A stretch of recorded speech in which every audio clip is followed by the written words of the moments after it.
We are good. Yeah. Okay. Welcome to the Bellingham Zoning Board of Appeals meeting, Thursday, October 2nd, 2025. Motion to open the hearing or the meeting. I'll make a motion to open the hearing. All those in favor? Aye. Aye. Okay, the first item on the agenda is a continuation of a public hearing for 86 Pine Grove Avenue. Right. Want a little update just on staff's end with this one. So if you recall from the last meeting, there were a couple items that needed to be verified. One of those first items was related to the previous decision on hours. There was a discrepancy with the decision that I had, but it was corrected and then recorded with the town clerk. And that was basically stating the hours were 9 AM to 7 PM Monday through Friday and 9 to 1 Saturday and Sunday. And I put a copy of that decision in your packets in the Dropbox. And then also John and I had a chance to sit down and discuss just some of the outlying items as well related to, I guess, the previous decision, what's in front of us now.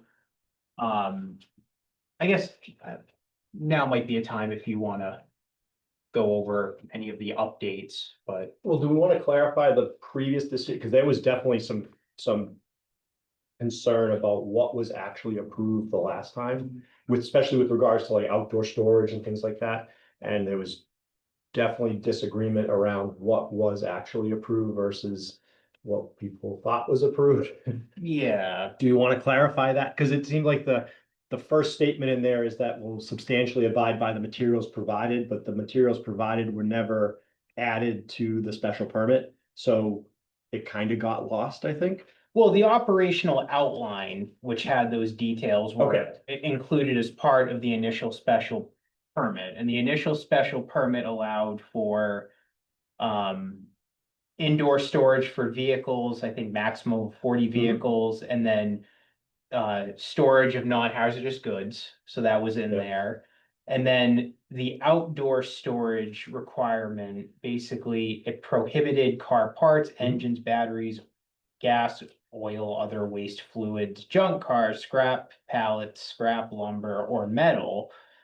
And then also that outdoor storage must align with fire department access requirements. So that's kind of where the decision made. Right, and that's, well, I know we got off on a tangent with the glass stuff, right? Yeah. And because there was the assumption that no outdoor storage was permitted. Mhm. And I just wanted to make sure that everybody's aligned that outdoor storage is permitted. Just before we jump into new stuff, that's all, because that took up, we took up everybody's time a long time last time on that topic, so. I guess, what's your intent for the outdoor storage? Outdoor storage, so example, I had somebody asked about storing a boat in the parking lot.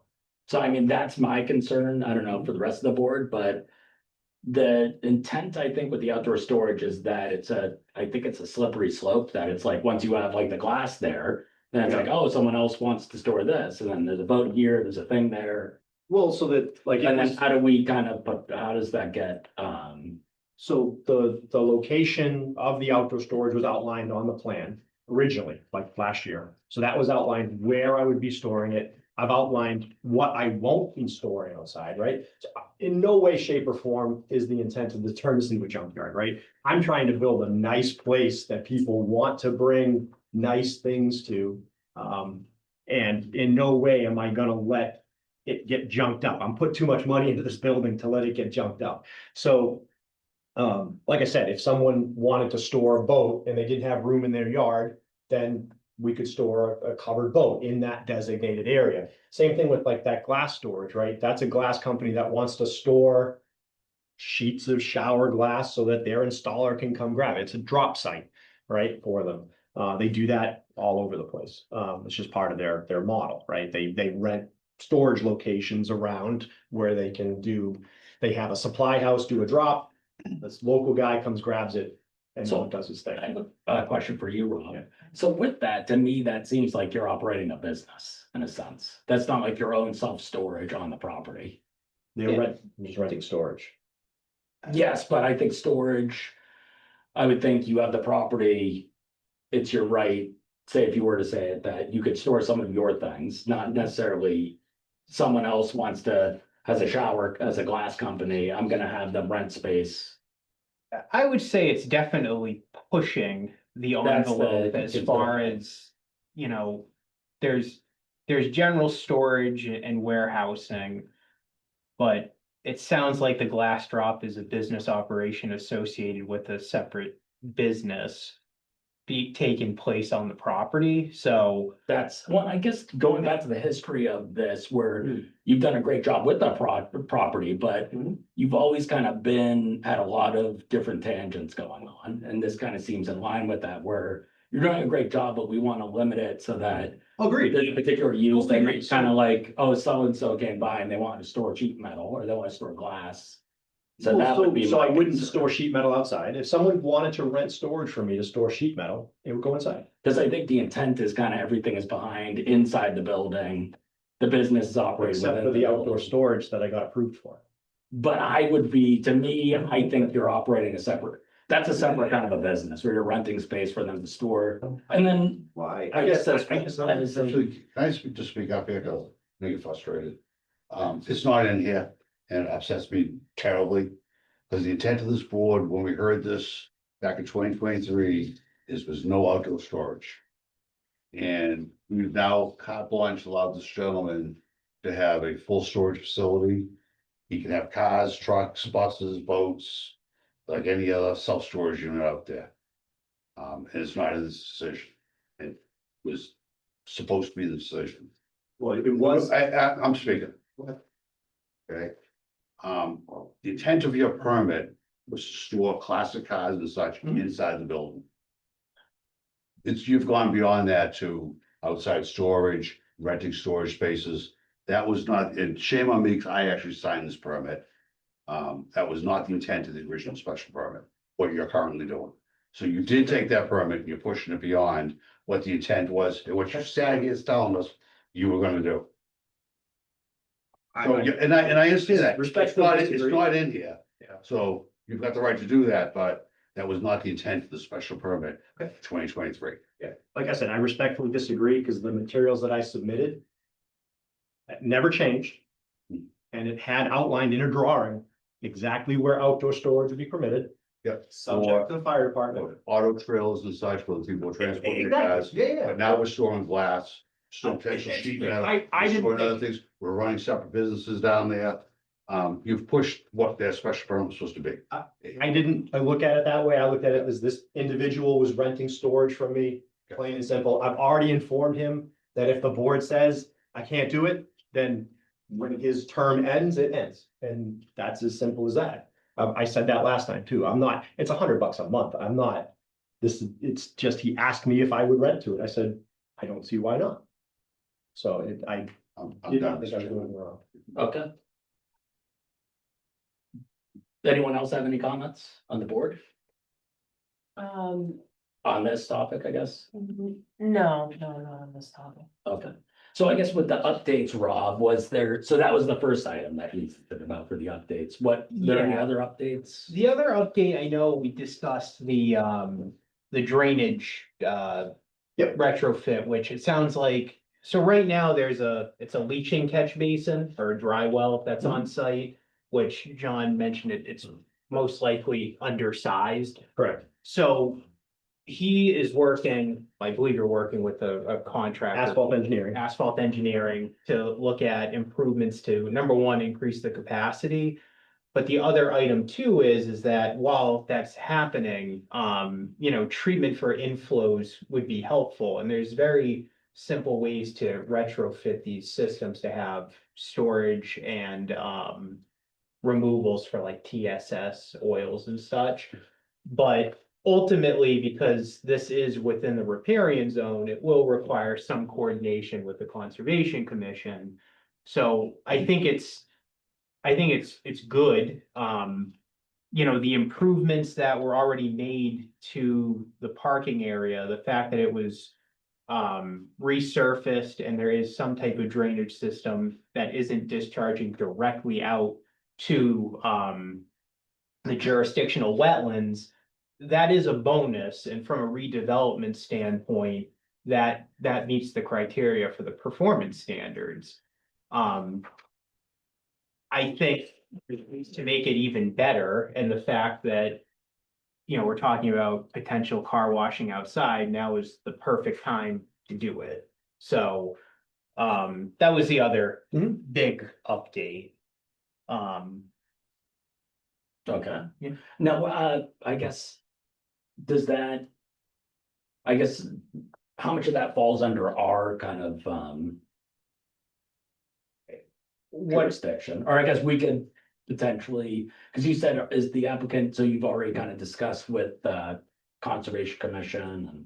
Well, I think you have an appointment with Hannah, right? That's for something, so we have a couple different options to expand so when asphalt engineering redid the parking lot.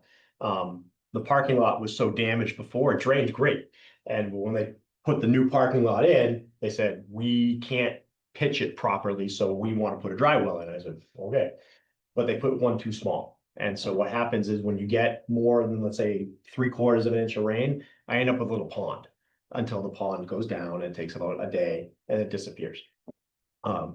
The problem is it's not during the warm weather, during the winter time, when that pond then freezes into a giant skating rink.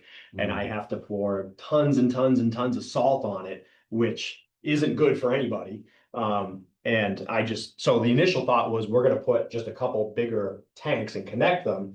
And what Rob had brought up was, let's put basically, it's a device that would separate oil and water. If there was oil in it, it would keep the oil in the drain and not let it go out.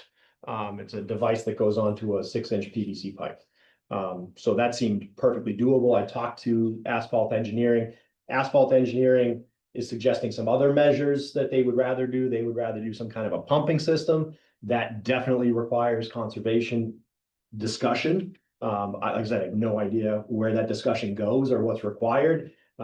My initial reaction is I just need more drywall capacity. That's the simple solution.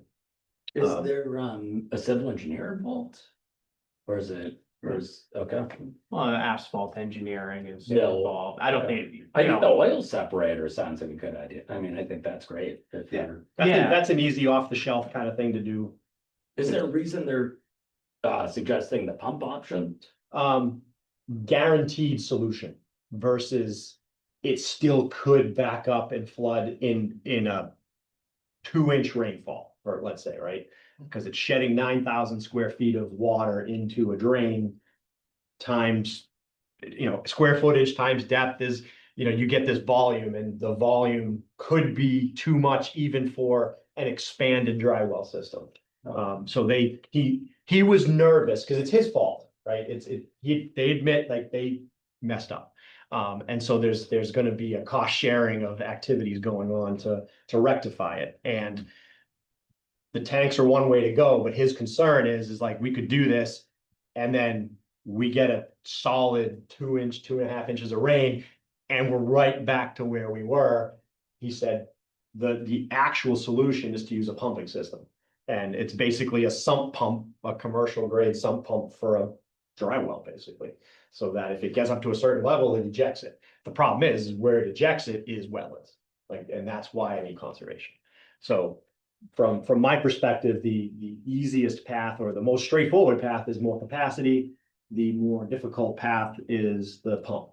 But one's guaranteed, one is good enough for 90% of your situations. There's gonna be 10% where I'm gonna have to throw my little sump pump into it and deal with my pond. Okay. Is there, can we condition based on recommendations of Conservation Commission? yeah, I did.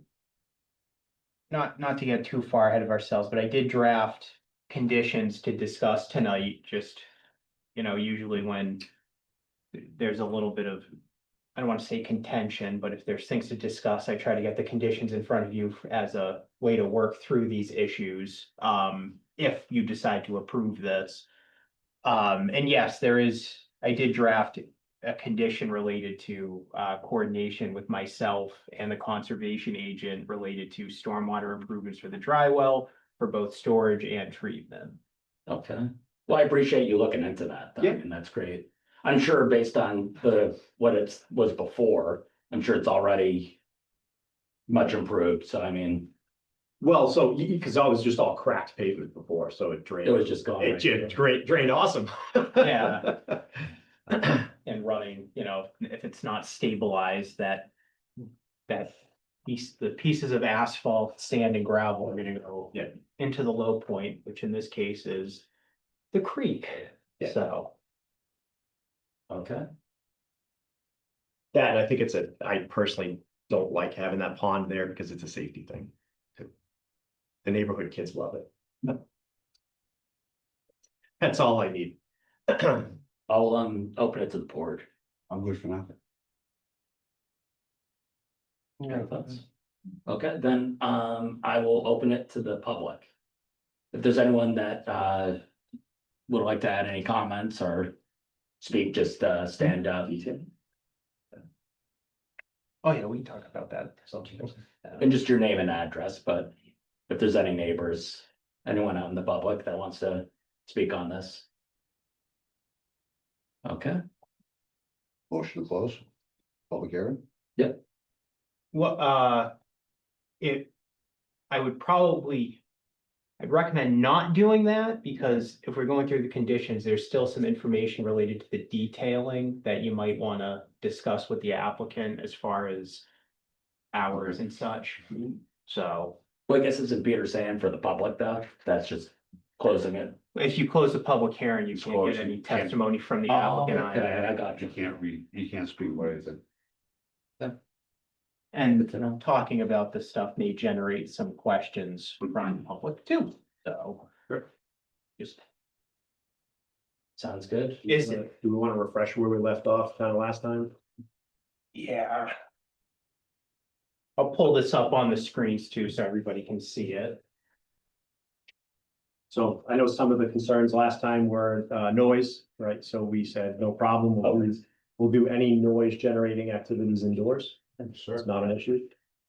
With regards to the water and washing, I'm not worried about the storm drain backing up from wash water because it's 15 gallons a car. It's minimal compared to any kind of rainstorm. Yeah. I think that was the bulk of the concern. I mean, obviously, there was a concern about where the water goes when it goes into the ground. There was that concern. I don't recall any other major concerns. It is a part-time operation. This is Zachariah Smith is the detailer. I introduced myself as Charlie, but that's my middle name. That's what I go by. Yeah. And yeah, so he's a welder, so that's his full-time job. So this is a part-time thing for him as he gets started in life. And let's see what else. I don't remember anything else from last time. I think those are the big points. Were you looking for any changes in the hours of operation? Slightly on Saturday yes, there's a slight change on the weekends to basically make it equal. So 7 hours the same, 7 days a week, whatever they are, 8 to 7. I think is what I put in the updated operational guidelines. I think I had 8 to 7. I guess it was 9 to 7. Yeah, I think what I was trying to do is just. I end up with customers that want to pick up cars in the morning. It's just trying to update it to what I see reality is. Yeah, but I'm just saying that in the decision, it's 9. Correct, that's what I mean. So it is an update to ours. Slightly. So just to explain what's in front of you as far as this is just a draft decision to discuss conditions. If the board's interested. So what you're seeing in red, that I took the previous decision and just added items and also retrofitted based on, obviously now there's a new application, so there's different dates. But those have all been changed. But the bulk of this And yellow is stuff that we need to discuss. Well, everything needs to be discussed, but do you want me to just go through these conditions briefly to start okay, so the first item is, so the requested activity shall be conducted substantially in accordance with the application submitted and materials contained in this file, which is standard. 2, the use of the property shall include vehicle and general non-hazardous indoor storage and also include a vehicle detailing service. 3, this is for discussion by the board, but this is regarding the outdoor storage. So according to the operational outline, there's an area for vehicle storage less than 24 hours. And I think the intent of that was. Pick up and drop off. Exactly. Mhm. So customers can drop off vehicles and I assume you move them into the indoor Exactly, yeah. storage.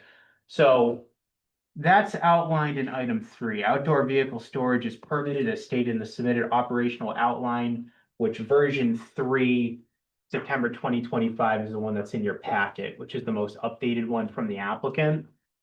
No vehicle shall be stored outside for more than 24 hours. And I did add here, outdoor material and equipment storage is prohibited. We can go back to that and discuss that. How does that affect like car trailers?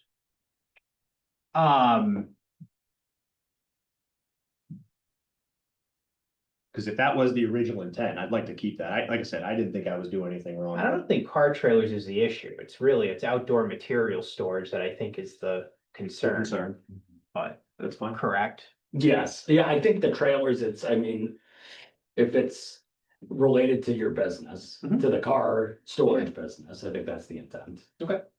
Now, okay, so what about, just so I'm aware, right? I want to stop advertising things that I'm not supposed to be doing. So what about storing boats in that designated area? Because that would be, It's not a car trailer. I understand, but I just want to be clear because it wasn't clear enough before, right? So, Yes, I think, I mean, so I I, don't speak for the board, but I think to me, has to be incidental to the business. I think that it can't just be, so I So I would store say no. inside the building, I store boats, I store cars, it's vehicles. So any kind of vehicle, as long as it's stored properly. So that's why I just wanted, if you want to exclude boats, I just want it in writing that. you can have the This- boats in the building. Would be Correct, my. correct, but I want to know, I guess I need very explicit things that I can and can't do outside because. Actually, under item number 3, second sentence, no vehicle shall be stored outside for more than 24 hours. Okay. Basically, we don't want to become a self-storage lot with campers, boats, trailers, and buses outside. Okay, fair enough. So, okay, so that's 3, and we can maybe come back to finessing for, car transport trailers of whatever. But so 4, this is regarding, and this is implied, and I believe Mhm. that you are following this with this, the glass business is a little bit questionable, but just 4, no additional business entities are permitted to lease, use, or rent space to conduct on-site business operations without seeking approval from the zoning board of appeals, because that would require another extension of the special permit. Should we say with the exception of detailing? So I put in 2, Yeah. the proposed use will be include vehicle and Okay. general non-hazardous indoor storage and And- vehicle detailing. Correct, okay, got it. So want to be very specific. Yep. So 5 is just regarding limiting vehicles per week and then also discussing the detailing service hours. I think I put 15 in here because that might have been something that was discussed previously. Yeah, I think I said up to 15 or something like that. So, Like I said, anything more than that, and it becomes not a part-time business for him. yeah, And then at that point, the arrangement doesn't work anymore, right? I don't want a full-time business in there. It's a part-time business to get him off the ground. And that's it. And when he gets that successful, then he can get a bigger space. gotcha. All right. Six, auto detailing and use of associated power auto detailing equipment shall be conducted indoors with the overhead doors closed. Mhm. Vehicle washing may be conducted outdoors. That's six. Yep. Seven, prior to outdoor vehicle washing, the applicant shall coordinate with the town planner and conservation agent to modify the existing dry well to handle additional water capacity and provide treatment to inflow. So that's seven. And that's basically what you and I had discussed, right? So Yep. changing that fitting, That's so that it has no oil water separator. exactly, Got it. yep. Eight, so this is actually, I modified the previous condition related to,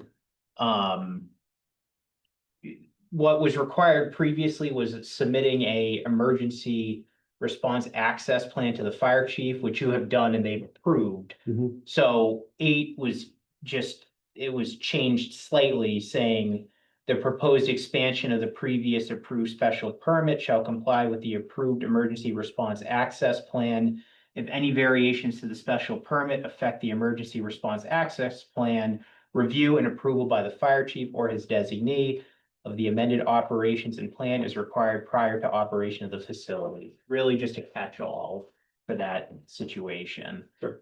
And then nine, this was just correcting, making sure the corrected hours of operation were included in this decision. This is related to the car storage and really the vehicle drop-offs, but I would recommend just highlighting the detailing service hours separately through that condition 5, but 9 is just basically the 9 to 7, Monday through Friday, 9 to 1, Saturday and Sunday. So I would like to have that be the same 7 days a week.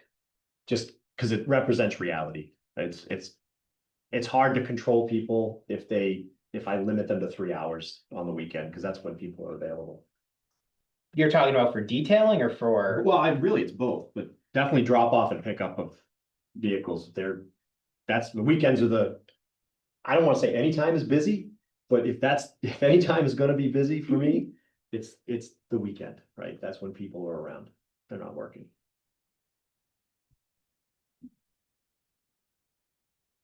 Like I said, my use, and it's too bad I don't have neighbors here, but my use is very light.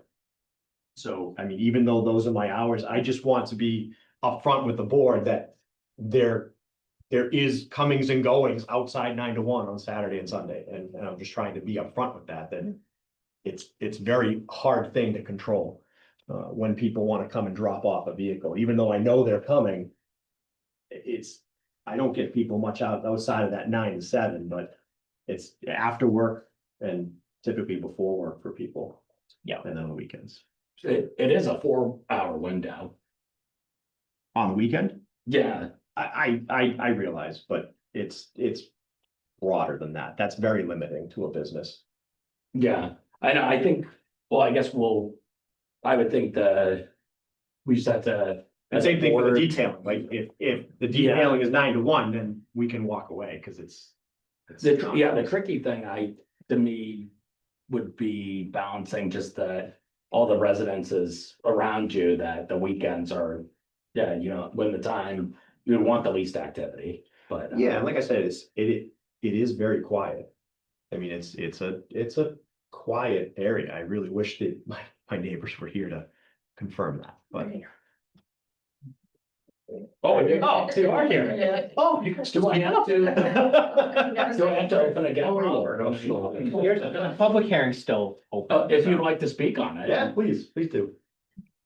I personally, Donald Mandy, I live at 82 Pine Grove Avenue. I think the road is busy now for the weekends. And now you're gonna add more time to it, with more cars.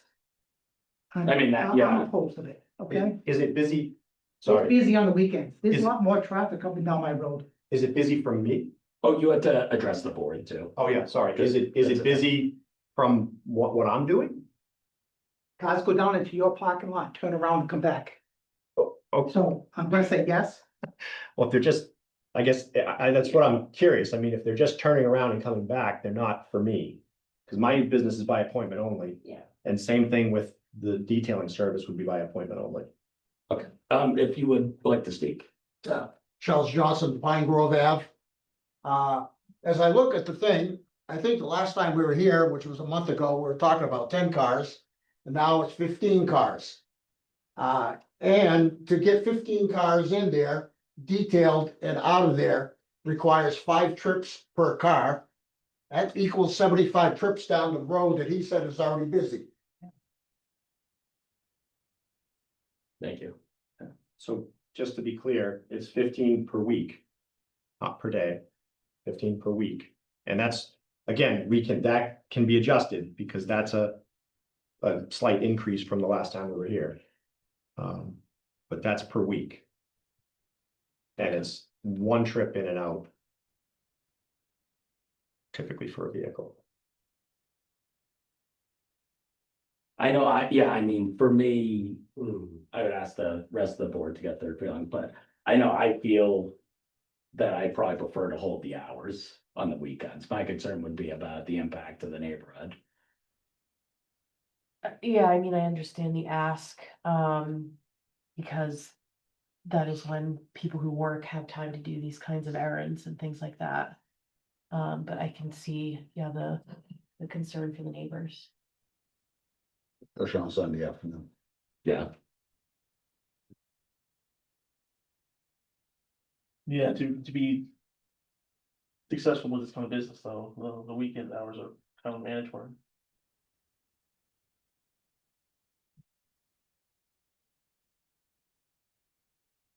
Like I said, I have no control over people going down the street, turning around and coming back. I mean, I watch it on video all the time. But I have they're not my customers. yes, yep, You could just throwing this out there, because this is how the construction hours work in town. Monday through Friday, typical business hours. Well, I think what is it usually 7 to 7, I think. 7 to 9. Is 7 that- to 9, Monday through Friday. Saturday is slightly less. Yeah. And then Sundays, I think. yeah, and then Sundays is like, I think it's the same, isn't it might No, be. it's- Sundays and holidays are no-go for I don't construction. need more for Sundays.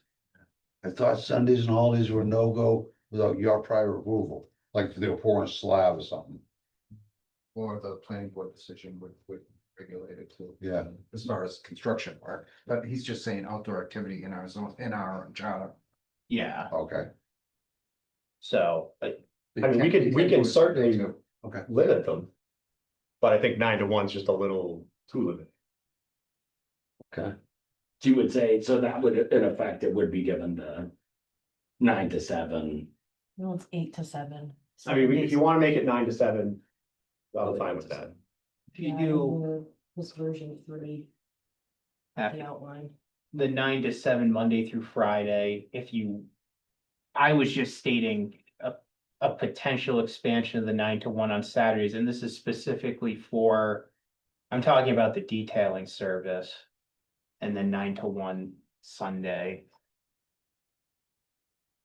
But it's, because I can understand where you're coming from, Peter. Sundays, usually, if some people do work Saturdays, usually everybody has Sunday off unless they're in retail or what have you. But these are just things I'm throwing out there to the board. Well, Mr. Chairman, the other benefit we have tonight sitting here is the young man that wants to run this detailing business. And I think querying him as to what his potential thoughts are, because I hate to say it, but if the gentleman's working full-time as a welder, is he really gonna work 7 days a week, 8, 10 hours a day? So we do have the opportunity to address that with the person that's actually gonna be running that business, not just the landlord. That sounds good to me. Do you wanna just walk us through us a little bit? As far as it comes as working 7 days a week, I think that's no problem for me because, 19. not yet, almost. As far as it comes as me wanting to do possibly that as my future, I think Saturdays and Sundays are the time to do detailing because everybody isn't working. And as doing that, providing that as a service would be a good time because everybody works full time during the week and when they get home, they don't wanna go and drop off a car. I mean, And when are you, so I imagine you're working, yeah, Monday through Friday. Yeah. You're welding, right. and then Saturday, Sundays, are those the days you really? Saturdays and Sundays, and obviously with the hours being limited, whatever the time goes to, even after work some days. Usually I don't have time for doing stuff on the weekdays after I'm done welding full time, but weekends definitely I have time to do it. Okay, so yeah, you would just be, it really is the weekend. Realistically, just Okay. weekends, yeah. So it's gonna be a weekend operation. Okay, As far as it comes during the week, it's like as doing it indoors, obviously in the winter it gets darker earlier, so that's a little bit hard in the week. But mostly weekends, limited like time on the weekdays if I have time after work to do one. okay. So I mean, we could, I think like Rob's saying, we could add the time, expand the time for the detailing business. On the weekends. And again, per the agreement, anything will be done inside except washing vehicles. And even Yes. that would be done inside probably during the real cold months. Yeah. Thoughts, Peter? No, I always have thoughts. Uh-oh. I mean. In all practicality.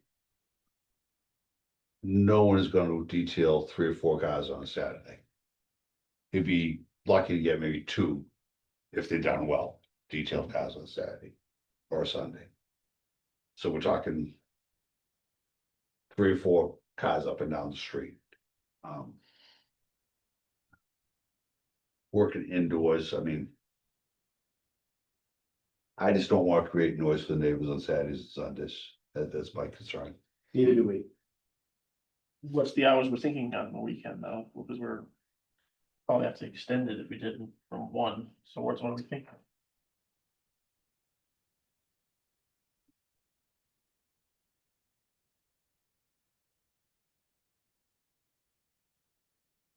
Yeah, I'm just gonna be very blunt and honest, because if we have 9 to 1, there's absolutely nothing in the world stopping this gentleman from closing the door and being inside the building at 3 o'clock in the afternoon. I mean.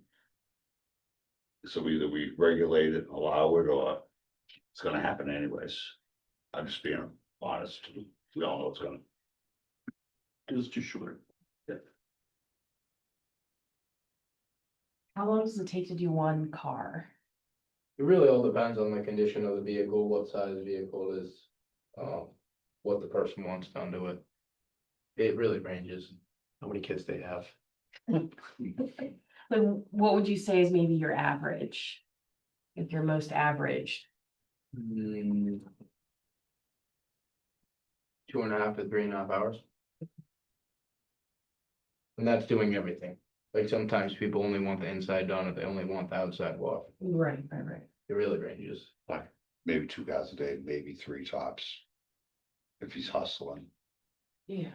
you'd be lucky to get 3 cars in a day. That's 12 trips up and down the street. Might I make a suggestion potentially? Because I know the concern with any type of business operation near residential properties is always noise. Right now, the decision for the business is 9 to 1 on Saturdays and Sundays. If there's the potential to have 2, 3, maybe 4 vehicles max on a weekend, perhaps limit I mean, really the only noise you're going to hear is the outdoor washing, which should be pretty limited. Perhaps limit that to 9 to 1 to see if that can work. And then extend the detailing service hours indoors to a certain time frame on weekends. So basically limit the outdoor activity of the detail and service to a Which will particular, be washing. particular hour of the day. Then all of the work is done inside the building, which should be relatively quiet for the neighbors.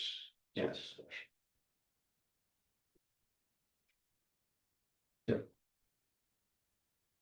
It sounds like, yeah, I know Mike, so for detailing, I mean, the equipment, I mean, vacuum and, Vacuums, air compressor, that would be done inside with the door closed. So okay, really, it's just the washing, which is. It's silent. yeah, it's, It's not, that's not loud. I guess a question for the neighbors, how has the noise been over the last month? Cause I've been having work done. I'll say, because I'm home all day. Yeah, yeah. The noise has not been bad, during the day. I will say that there has been, vehicles, vehicles up and down the street. It hasn't been bad. Okay. My concern is the vacuums when they, how loud are the vacuums that are coming? Are you using power washers to wash the car, that type of thing? Agreed. So, just to baseline, I had the whole building spray foamed in September. Yeah. And they ran a generator outside all day. That's loud. When I was there, I actually like, oh, I hope that's not bothering the neighbors. And I'm glad to hear it didn't. But that was loud. So from, even if Charlie's using a electric pressure washer or anything like that, I don't think anybody's gonna hear it. And then the vacuums and stuff like that, as agreed, we would do that inside. Because again, my concern really is, and always has been, I want to be a good neighbor. I don't want to be a bad neighbor. So Charlie, have any limitation on the indoor versus the outdoor, where we're washing would be probably done more in the morning to early afternoon? Would that affect your ability to do the detailing in any way? can you state the question one more time? So we're discussing about having you allowed to do indoors more Right, versus the outdoors. right. So like the last, maybe, I don't know, 2 to 3 hours would be only indoors. How would that affect you? Would that be? I feel in the case of that affecting me, that would be more like if I was to have a customer drop off and that period of time that I only have to wash the outside of a car is already ended. Like if doing outside work, if I have one coming and that time period's already done, I'm not allowed to wash the outside of the car. That means I can't provide my full service if they want For that day. for that day. Unless you moved it inside and washed it inside. Right. Can I throw something out? I mean, because I know this will probably help the applicant a little bit. If it's just the outside washing. I'm just thinking about business model here. You got a car coming in the morning to be washed, vacuum detailed, an afternoon car coming in. If we just bump that outside washing, just washing till 2 o'clock, to allow him to get his afternoon detailed vehicle in plenty of time. And not, But what he's saying is he could have someone come who only needs a wash. And they want to drop it off at 3 o'clock. the hours at 2 o'clock, or, Yeah, you know what I mean? yeah. It's gotta be give and take to some extent. It can't be a 24/7. When do you expect, I guess, customers to be dropping off? I mean, what would the latest be that they'd be dropping off?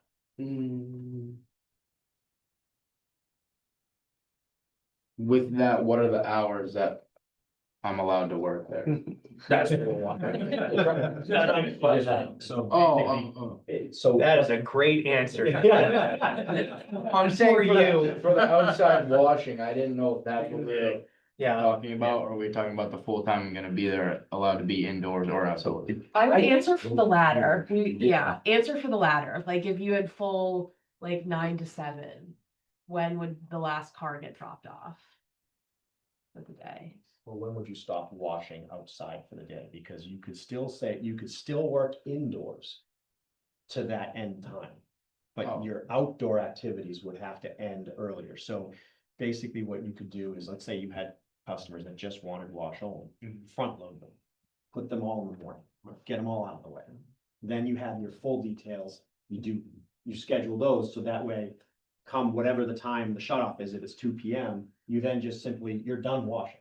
You've got a couple cars washed, you stage them, you move them inside, you finish your detail.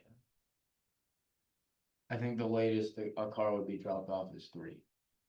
Okay. Anything later than that, if I'm only going to 7 o'clock, correct? We've been throwing numbers around. Yeah, yeah, 7 o'clock Yeah. is about the end. Yeah, the latest it would be is Yes. 3 o'clock. Okay. What's the board feel extending it till 3? What are you saying, indoor, or outdoor? Outdoor. Outdoors for wash.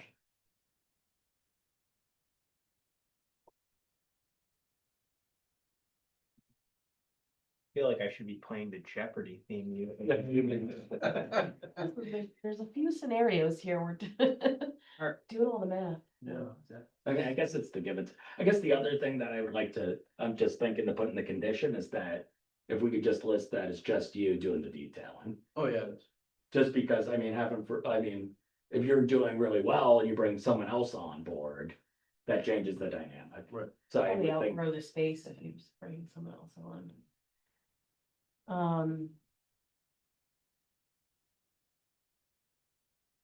I had a thought about to discuss with the board about the weekday hours. If he's working full-time during the week, would detailing need to be done during the day, so you could, I think there's two phases to the weekday hours. yeah. I think it's the detailing and the storage. We're balancing the two. Yeah. I think the weekday hours are coming to each Well, I other. think we have to talk about that separately, though, the storage could- hours, If we could keep them separate, yeah. that's better. Because they are, let's just call them, they're two separate entities, two separate businesses. With each different needs, so. Never the intention. From 2 years ago. I'm sorry, Mr. Chairman. yeah, no, go ahead. You can say it. You need to Yes, address the address board. I'm truly sorry. No, that's, Don Lowe, 80 Pine Grove Ave. That was never the intention of the original agreement back in 23. In 23, we discussed about storage and storage only, and we weren't going to go any further. We had all these ideas, as you remember. Mhm. And we brought it down to that. And now here we go with the next idea. Let's expand the hours. When does it end?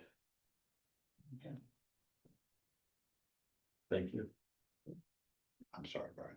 I mean, I do share some of that concern. I mean, I think that we don't want to have where it is, yeah, there's the detailing and glass storage and that it needs to be curtailed, that it is.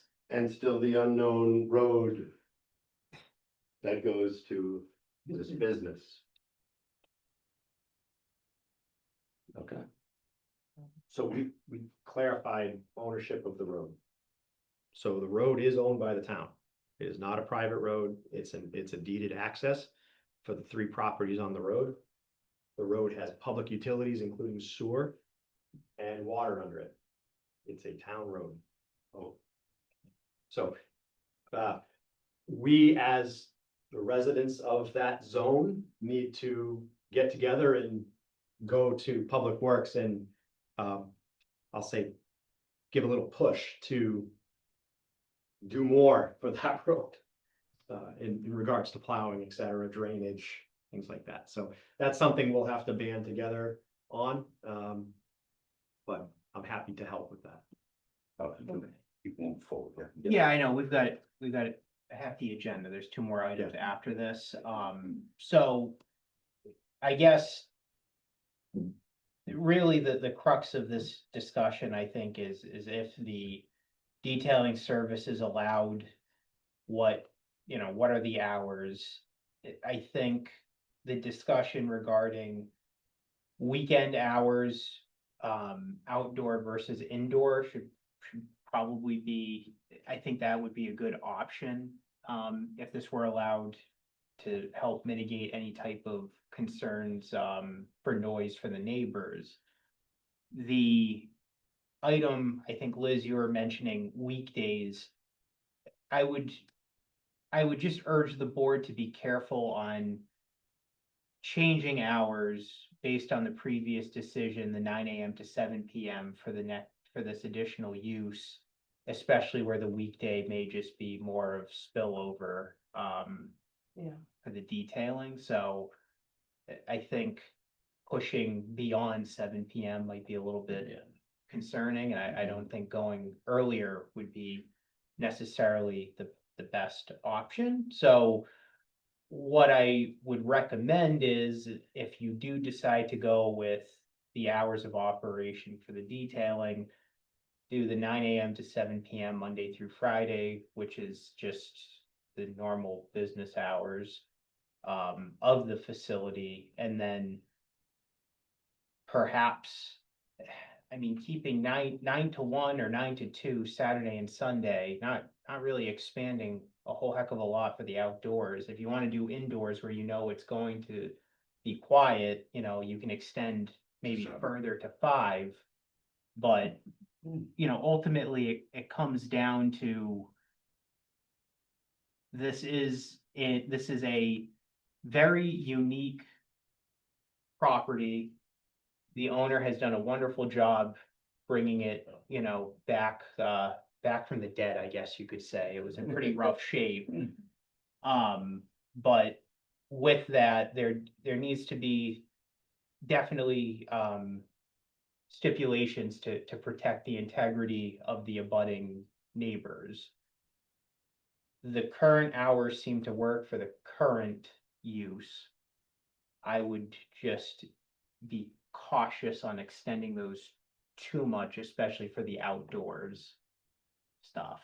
Now, with that, I don't know if you feel comfortable making a decision tonight, if you want to think about it, if you have a few options. If you feel like you've received all the input that, both from the applicant and from the public, you can close the public hearing. We will need to issue a decision soon. I think it's 16 days, that were required. Now, if you want to continue through additional business and discuss this at the end of the meeting, whatever you guys want to do, or if you want to continue discussing now, but I personally would make a motion to close the public hearing. Let's move on it. Make a decision and move Yeah. on. It's not fair to the board. Yeah, we not don't fair need to to the public, wait. not Yeah. fair to the applicant, Yeah. so we don't need to beat that horse too far dead. I agree. Would you like to make the motion? I will make a motion to close the public hearing. Second? All those in favor? Aye. Okay, I got a question, it's probably not gonna be popular. This goes to you, Mr. Town Planner. oh no. If the permit is, a special permit is not granted. Clause number 3, that you have outlined in red. Is this? What happens with outdoor storage? Obviously, if we approve this, we are cracking down on outdoor storage. Correct. Just for the board's education, if we don't approve it. Not only outdoor storage, but the secondary businesses that we are saying they cannot be there. What happens if we don't approve it? So there's currently a special permit granted for the facility that is recorded, so that is still in effect regardless of the decision you make here. So, and it is my feeling that the outdoor storage is not explicitly listed as a prohibited use. There are items that are prohibited on there, but not everything. So that's where I feel like number 3 for this decision, this give and take that, you want to expand upon the use for the detailing. Well, we would like to make sure the intent of the initial special permit is met, which I think is a fair compromise from both sides.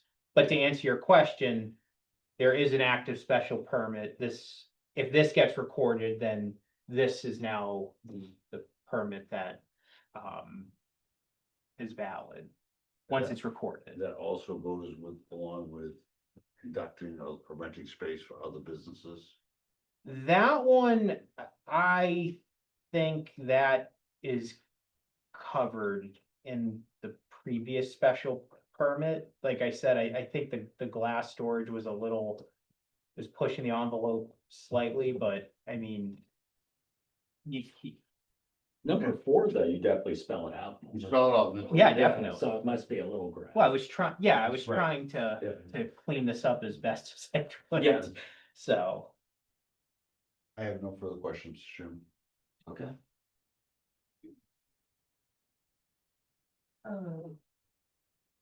don't think I have any more questions. Yeah, I just gonna.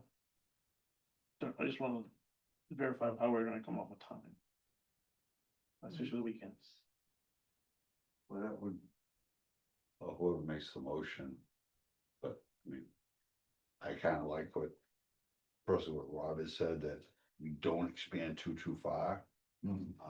Any outdoor activity. If this is approved, gets bumped the hour 9 to 2. For the weekends, indoors just 5 o'clock.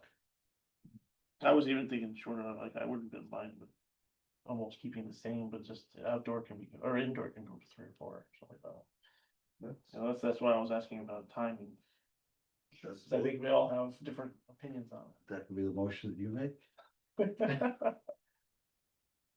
Well, Brave the world, Jim. well, I like to hear other people's opinions on that.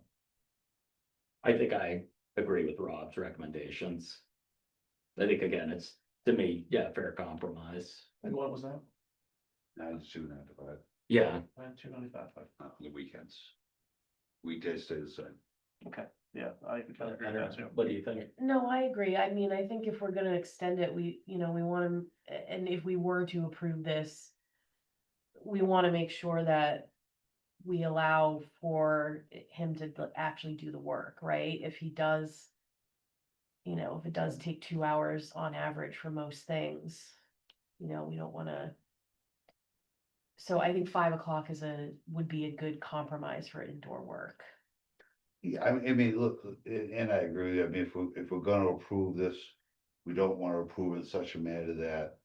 Yeah, The person has absolutely no chance of succeeding in his business, Right. but we also don't wanna approve it that is absolutely gonna. Destroy the neighborhood, piss off the neighbors either. Right. Because that is one of our main functions, taking care of neighborhoods. Yeah.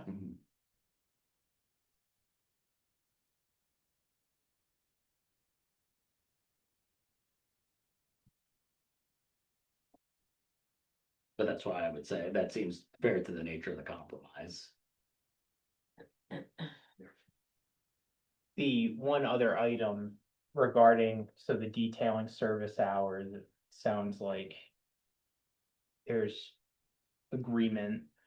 As far as the detailing limited to vehicles per week.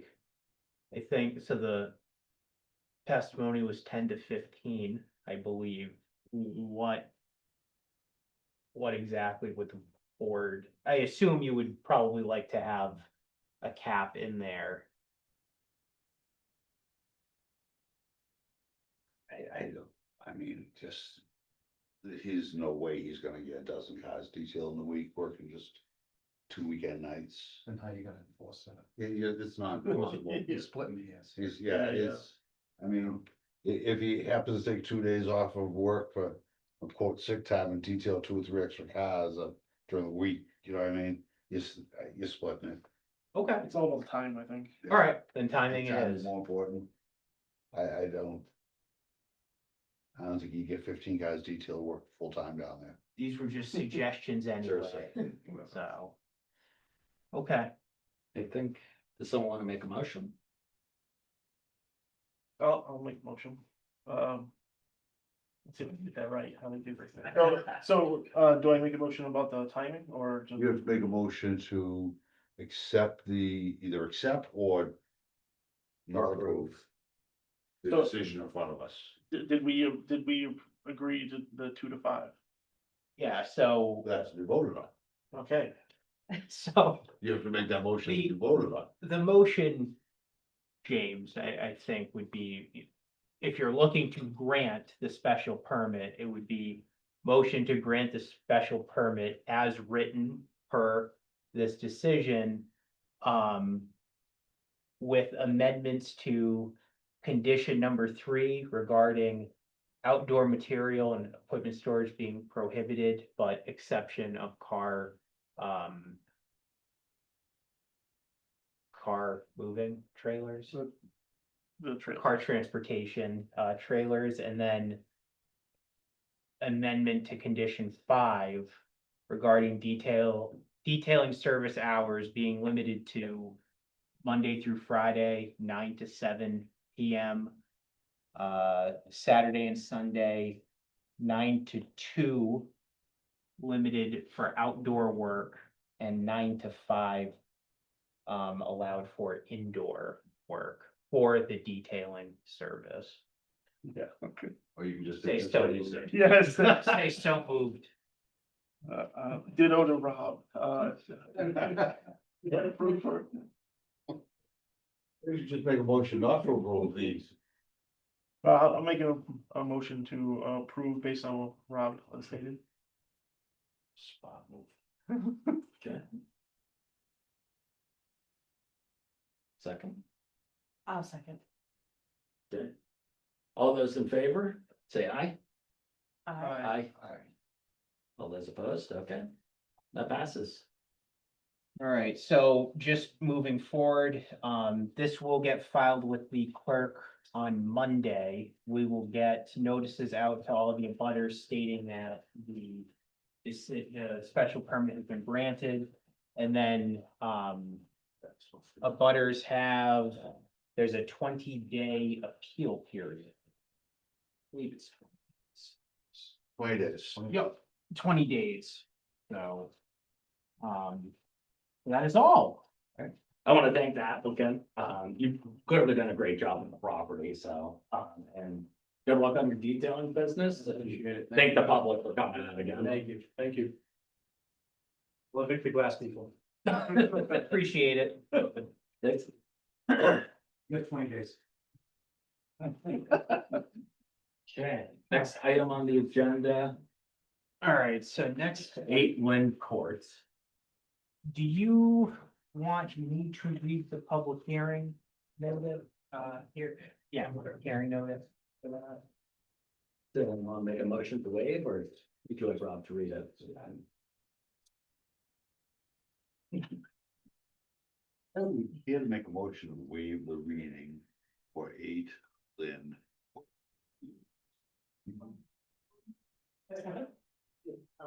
All those in favor? Aye. Okay, Remember that, you owe me now. do I have to motion to open for, Yep, make a motion to open the public hearing. okay? Motion to open the public hearing for 8 Lynn Court. Second. All those in favor?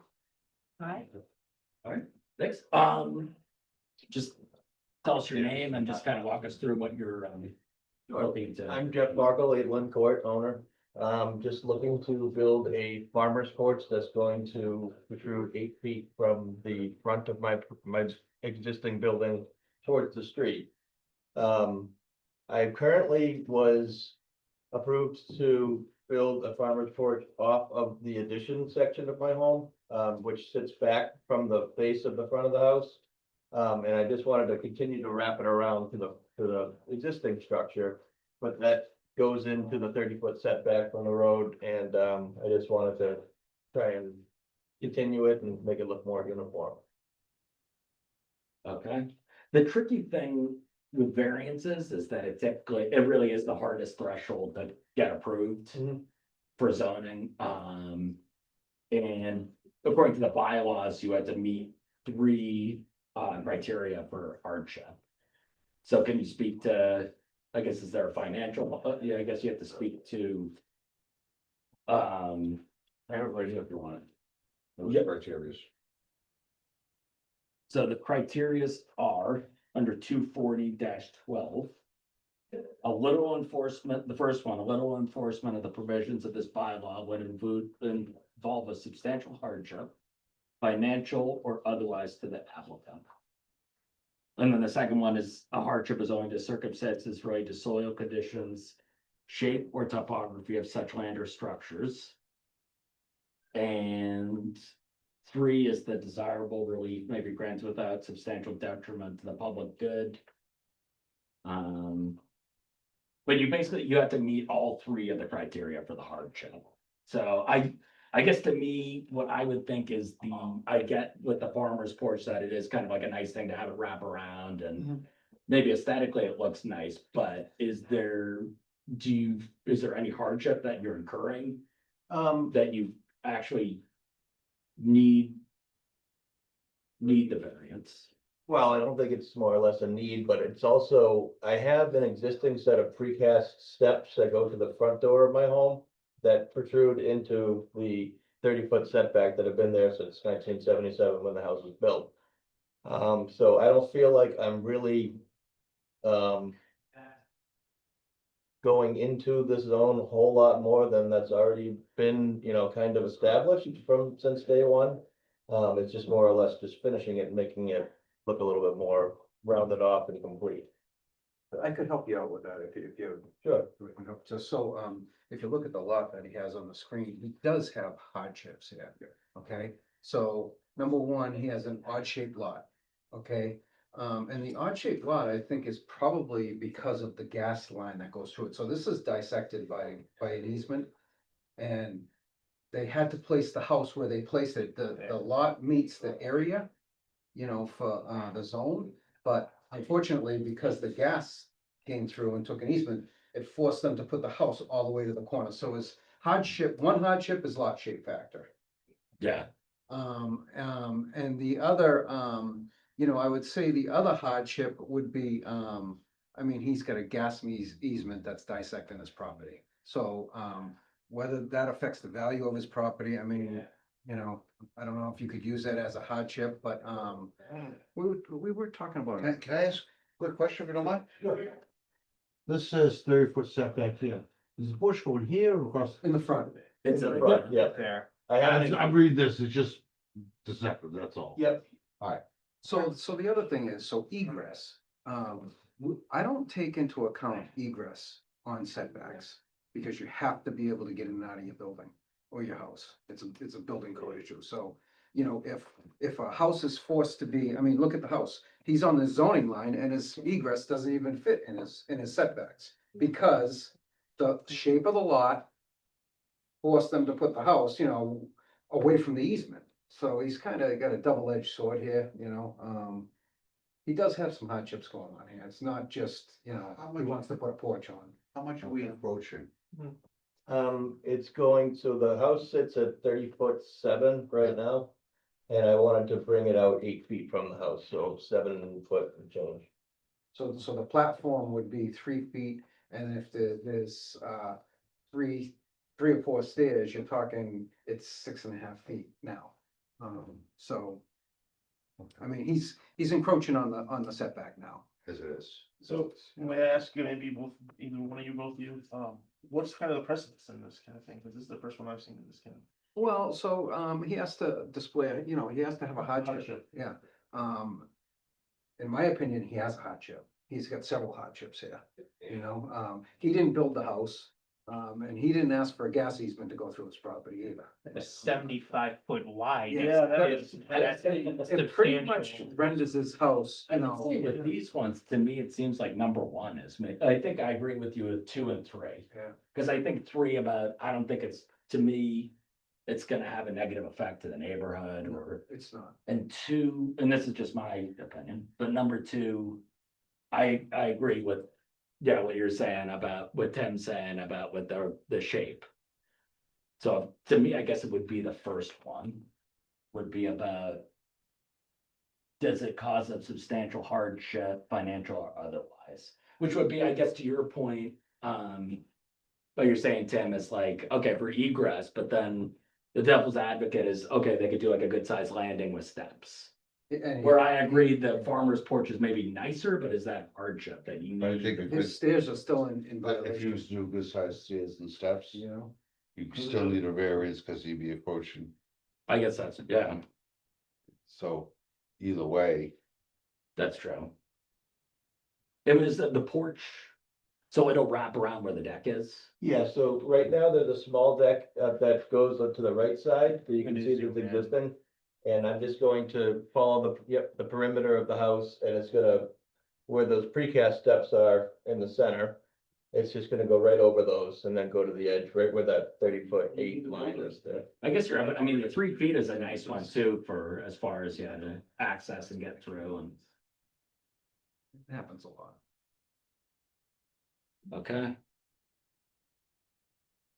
Variances have always been difficult for us. And and I'm just gonna, we're in a public open hearing. I've never seen a variance in, we're talking about this the other day, 10 or 15 years, I can't remember, that has actually met all 3 criteria. So it's a judgment for us as a board. Yeah. Yeah, I mean, I would say if the stairs blew up and they had to replace them, he'd be here for a variance anyway, right? If the stairs crumble, he'd be here for Yeah. a variance, yeah. Yeah, I mean, if the stairs become unfit to use, Front stairs. he'd have to be right, here for a right, you have variance. to come anyway, Fields had already put them on there, yeah. yeah.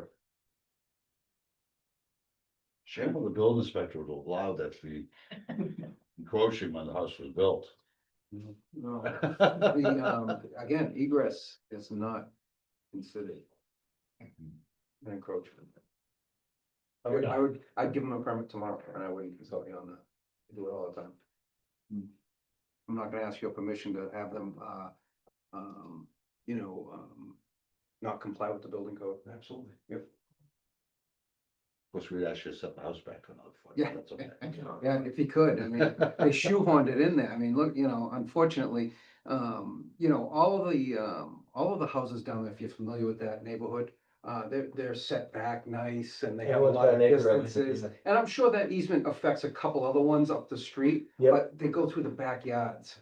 And this one, pretty much dissects his lot. And like I said, all the other houses are set back nice. He's jammed in the corner. So, I mean, So where exactly is the easement, if you don't mind me asking? it's that big thing. It's right The there. gas line in the middle, See how 75 the- foot wide. His building area is the little triangle. You can't do anything in it. Right Yeah. down, right down. I thought he had a garage over there. It's on It's the over other here. side. The other side. So he can't touch any of that area? So he, No. yeah. You can't build in that Right. area. I can't even put a fence across it.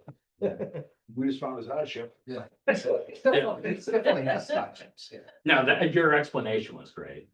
Yeah, Shall- With that. I guess shall I open it to the public? If there's anyone that would like to speak on this? Okay, I'll make a motion to close the public hearing. I'll second. all those in favor? I, Aye. I will make a motion, and let's put up, the board has discussion. Do you, I am, yeah. I do not have any. You stopping me here? Did you draft a decision? I was holding it. Man, it's just past 80. I give you 201. Oh, they closed. Is that Peter? Thanks, sir.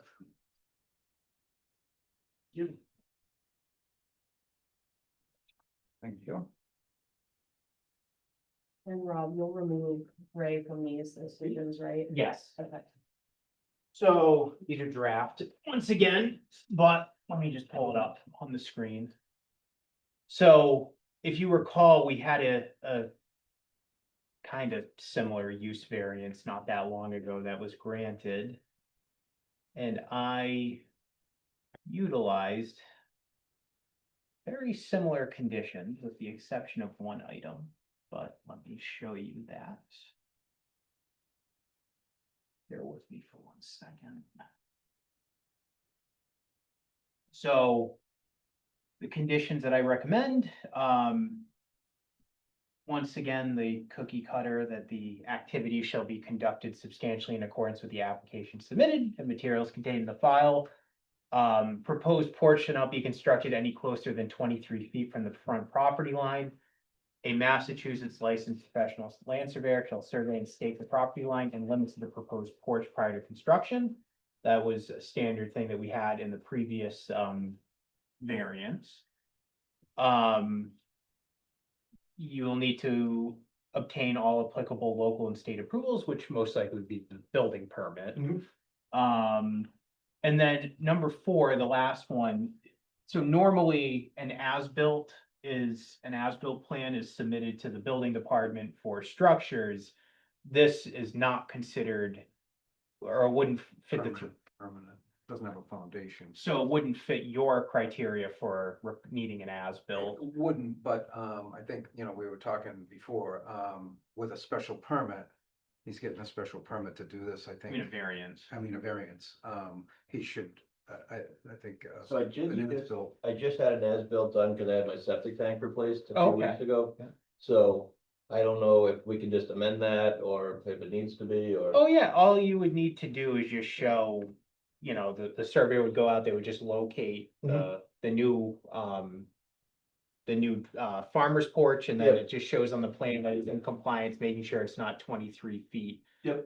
Or it's within that 23-foot setback. Okay. So I put for 4 because it wouldn't necessarily be required through a building permit, just that a copy of the as-built plan be submitted to the zoning board of appeals. And then the rest is your typical, conditions 5, 6, and 7 regarding appeals and such. So pretty standard. That's a question just on the first page. No, number 2. no, you may not. Okay, no, I'm so joking. like, Go ahead. no, that the farmer's porch width of 8 feet. Is that for with the steps too, or, because I was thinking the farmer's porch was 3 feet?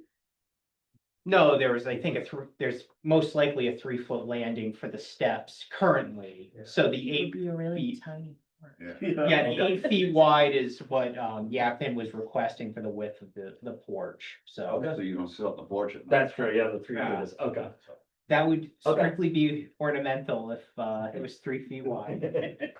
Alright, so we'll move things along here, hearing's closed.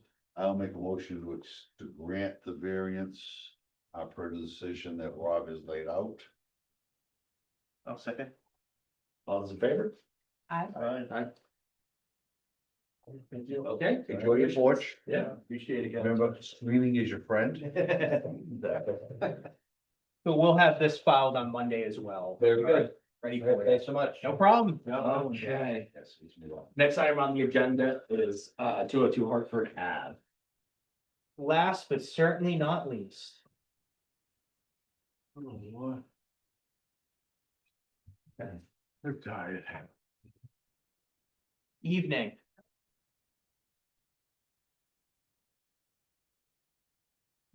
Set up for 1 second, right there. Okay, thanks for coming in. If you could just tell us your names. Actually, we gotta make a motion to open the hearing. Okay, motion to open the hearing. I'll make that motion. second. All those in favor? Aye. Okay. Public hearing. I'm sorry. No, thank you. I know, I Right, you're forgot. late. That's I'll good. make a motion that we waive the reading of the public hearing. Second. All those in favor? Aye. Aye. Okay, There you go. I'm Julie Griffin. I currently live at 34 Phillip Drive. This is my wife Tiffany. I also resides at 34 Phillip Drive. And we are wanting to purchase the home at 202 Hartford Avenue. As our primary residence. And use it as a boarding facility for dogs.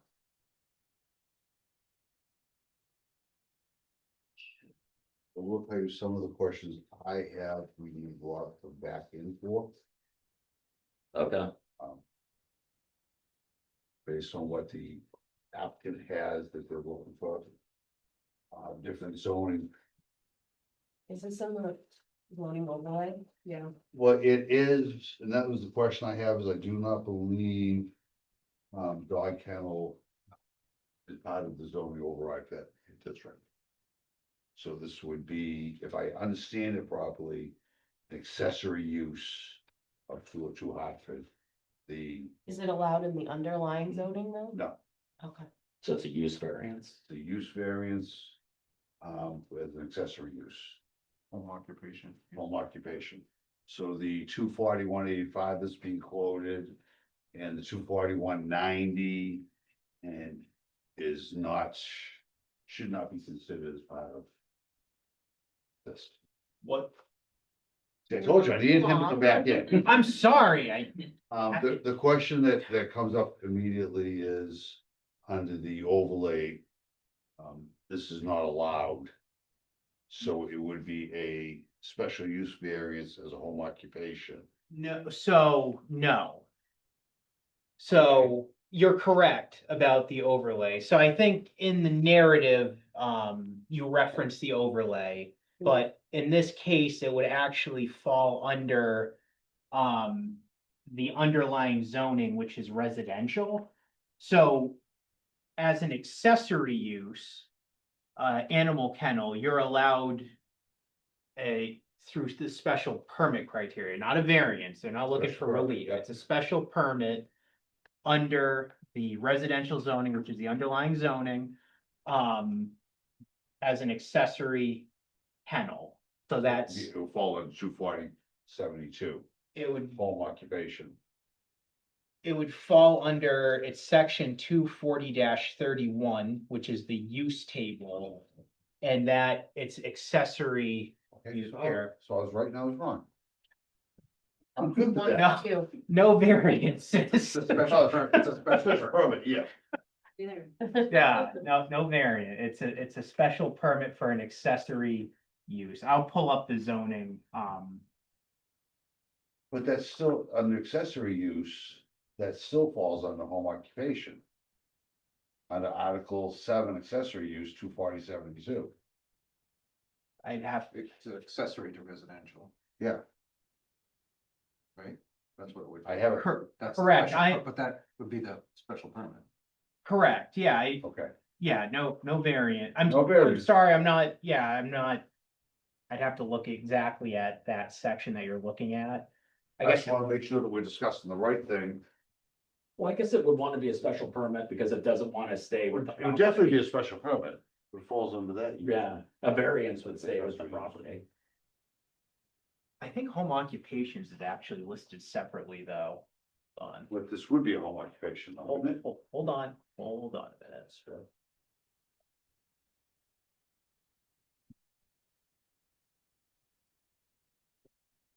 So what, I guess, you want to walk us through your business? Sorry about that.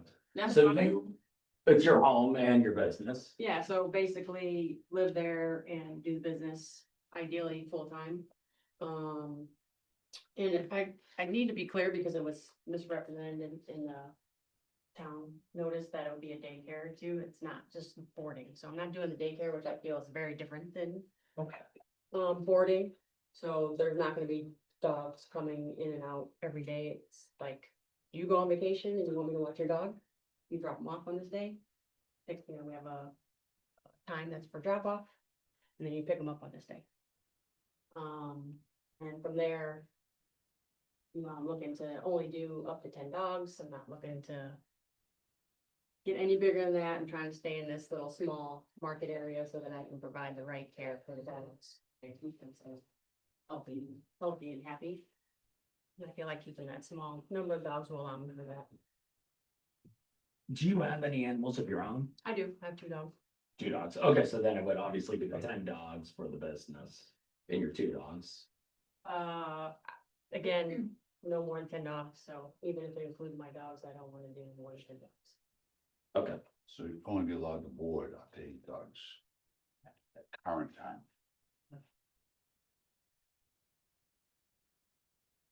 In the business, I guess with the dog, boarding the dogs, what's it typically like that? So the clients drop off their dogs and then typically you take them for walks. Do they have an outdoor area? And Yeah, so it's basically just like a home boarding situation. The yard would be fenced in, and we play with them in the backyard. Now we'll offer services for like excursions and stuff like that, cause that neighborhood specifically is very safe to walk dogs. Not the Hartford Ave part. The part in the back with the neighbors, that's very safe to walk dogs.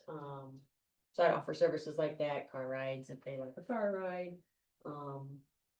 Really focusing on enrichment, so they're not bored of, you know, causing problems inside the house, so.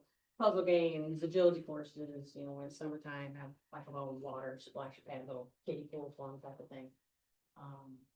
And, you know, I've been working or talking with Positive Paws down the street. You know, I wanna have like a little field trip to Positive Claus down the street. Who does the bakery and working with her and having the dogs come down and pick out like a treat as one of like their special daily activities and stuff like that. And are most of your clients, kind of repeat clients? Well, I mean, I'm not doing it now, but when I did do it, it would be repeat clients, but I'm sure with the location and stuff, they're probably being used some new clients. And then I assume hours would probably be, we would just use typical business hours? This is, it's a little unique because. So it's not a daycare, it's boarding. Yeah. So if it was a, Nobody's coming there unless they've already reached out to me and. yeah, so I think that. That kind of changes things a little bit. I would almost recommend not even putting hours, but just stating that, you know, it's appointment based, like you're stating, 10 dogs max. I know there's certain criteria that we include in pretty much all animal kennel, special permits associated with Noises vaccines usually. and stuff, and we'll get through that. I have more drafted decisions for you, so, Rob, not to interrupt you, but could you pull up the property on the map, on a map? yeah. Sure, just before I do that, this is that use table, so accessory uses under section 240-31. Home occupation is listed and they have these asterisks, which I think that's stating that, if I recall, it's basically a special permit. The criteria falls under the specific uses. So for example, if you were like I don't know, like an attorney, you would use office, you would look at the office criteria under business. If it doesn't fall under, 72, there's no quote accessory use for percentage of the facility that can be used for the business? Well, I think that's where, so animal kennel per se, that it's a unique use that I don't know if you would necessarily utilize a specific percentage of the business to harbor said animals. I will, if you're referring to potentially the cap with the 10 dogs, you will note, so it's my understanding that this is the new law, that Ollie's law, that animal control has to get involved with these animal kennel permits. That's why we had to hold off on the last animal kennel to have Tracy, our ACO, go out and inspect. We did receive a letter from Tracy, and she basically just stated that, the 10 dog limit for the property seems in line with her. Do you know if she visited the property?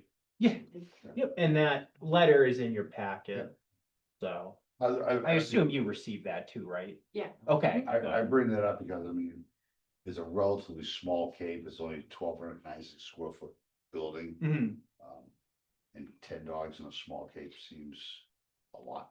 mhm. Can we pull up the map? I think that is. Oh, yeah, sorry, I'll pull that up, What's footnote 14 say? Oh, sorry. Footnote 14, I think, is referring to cattle, horses, sheep, hogs, and goats for livestock. That's my neighbor. Yeah, we actually used to have livestock there. Yeah, and that's regarding, so the lot size, which puts the max on your specific large Yeah. animals. You're not planning on harboring any cattle, right? No. No, okay, Experience those. okay. Very good. And we used to have oxen a couple doors down from us. I know, and I guess this is the question that we've had before with the kennels, is that Tracy, it's not really under our, onus to, that she says that, the size of the facility is more than enough space to grant a kennel license for 10 dogs. So that's great. I mean, so that whether or not we feel that the house seems smaller capacity for number of animals, it's not really our criteria. It's too bad the whole thing didn't fall on Tracy. Yeah.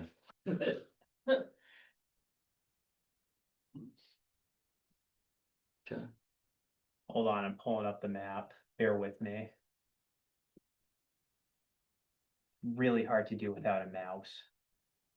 You know, they make these things little, It's for that computer, okay? Is the fenced in yard, is that gonna be like a solid fence or what do you, is there anything there currently? There's currently a wooden fence that you might still be able to see it. Yeah, you And can, lack there of it. There's pieces like the front Hartford Ave has the wood fence and then the side with the abandoned building has a partial fence and then the other one, it blew down a little bit. So yeah, my first thing to do is to fence it in with the wood plastic composite panel fence, all the way around, obviously. Is it pretty much going around your property line then, or, No, I'm not going all the way around the property line. I'm just the back? Yeah, which is the front, yeah. Which Gotcha. makes everything confusing. Okay, so I That'll be actually. the went- Hartford Ave side. it'd be the Hartford Ave side, okay. these And then it would be pieces of solid, freaking like you buildings. said, it's that, like the PVC. Yeah. or Yeah, that's the about it. thing Jesus. that goes Okay. this way. That was Okay. crazy.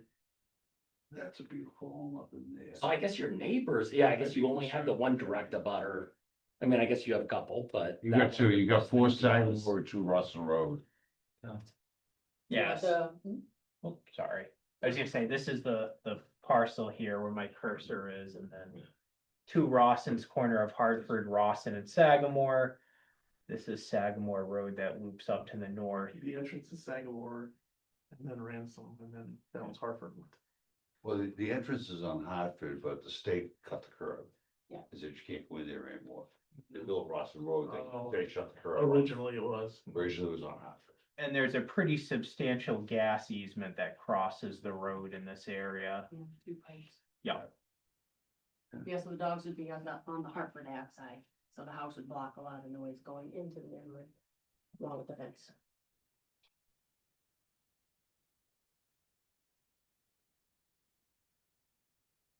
I know my biggest concern whenever the kennels come before the board is just the neighborhood. Yeah. So, try to open it to The the, traffic noise will probably drown out the yeah, dog. the No, dog noise. dog noise is dog noise, trust me. try open it up to the public. If anyone would like to speak on this, just stand up, give your name and address. Want to read the letters first? Oh, I know this, there were. a few- We've all read. Yeah, those. Yeah, We like them. Bob Mitnick, 6 Rossum Road. We did get the letter, I think, if I'm not mistaken, I don't have the letter with me. It originally said that the dogs wouldn't be outside unless they were outside to do their business. They would be kept inside.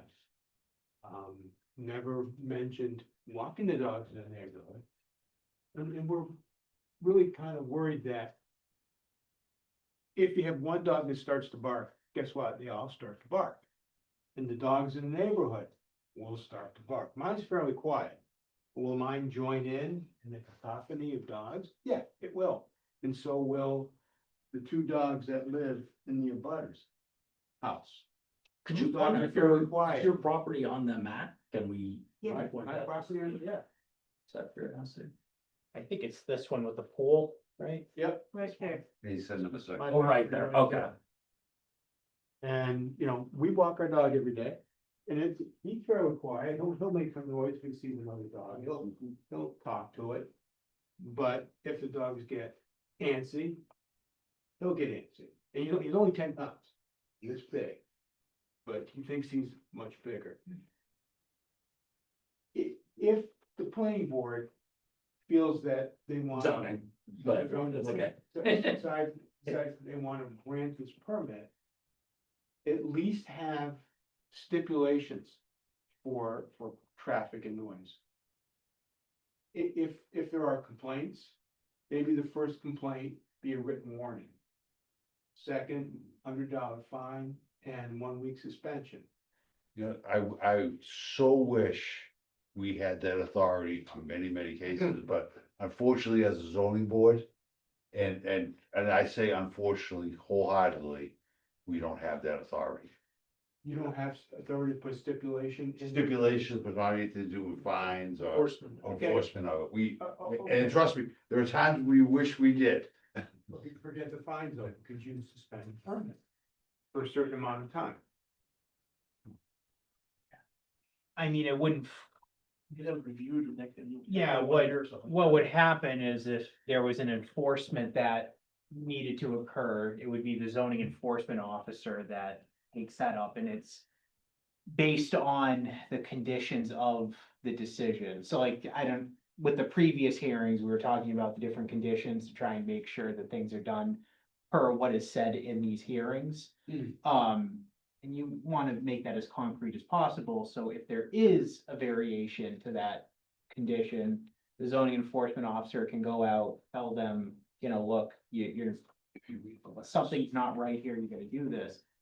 They can then, I think then it goes to, back to the ZBA for a hearing to make sure that the special permit is still.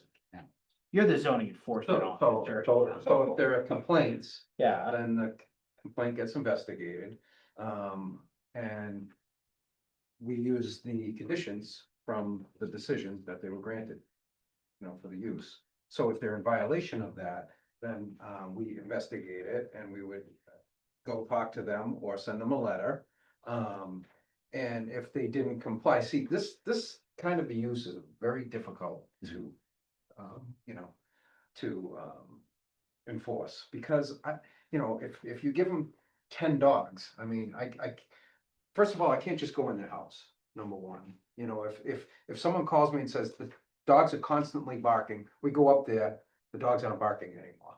You know, so it's really, you know, it's really hard to do, and it's hard to write conditions for this kind of business.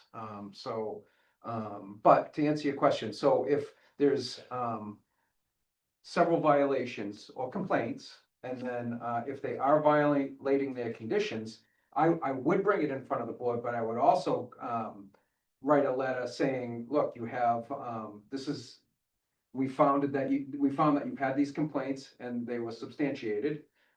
You're in violation of your special permit, and if they continue to violate it, I'll take them to court. Okay, I'll file up at Milford Court, they're in violation of their, you know, their special permit. I will also bring them in front of the zoning board, you know, for that reason. So, and the zoning board would either, it would be up to the board to determine what they would do from there. But like you said, because I mean, and I deal with this in my own neighborhood.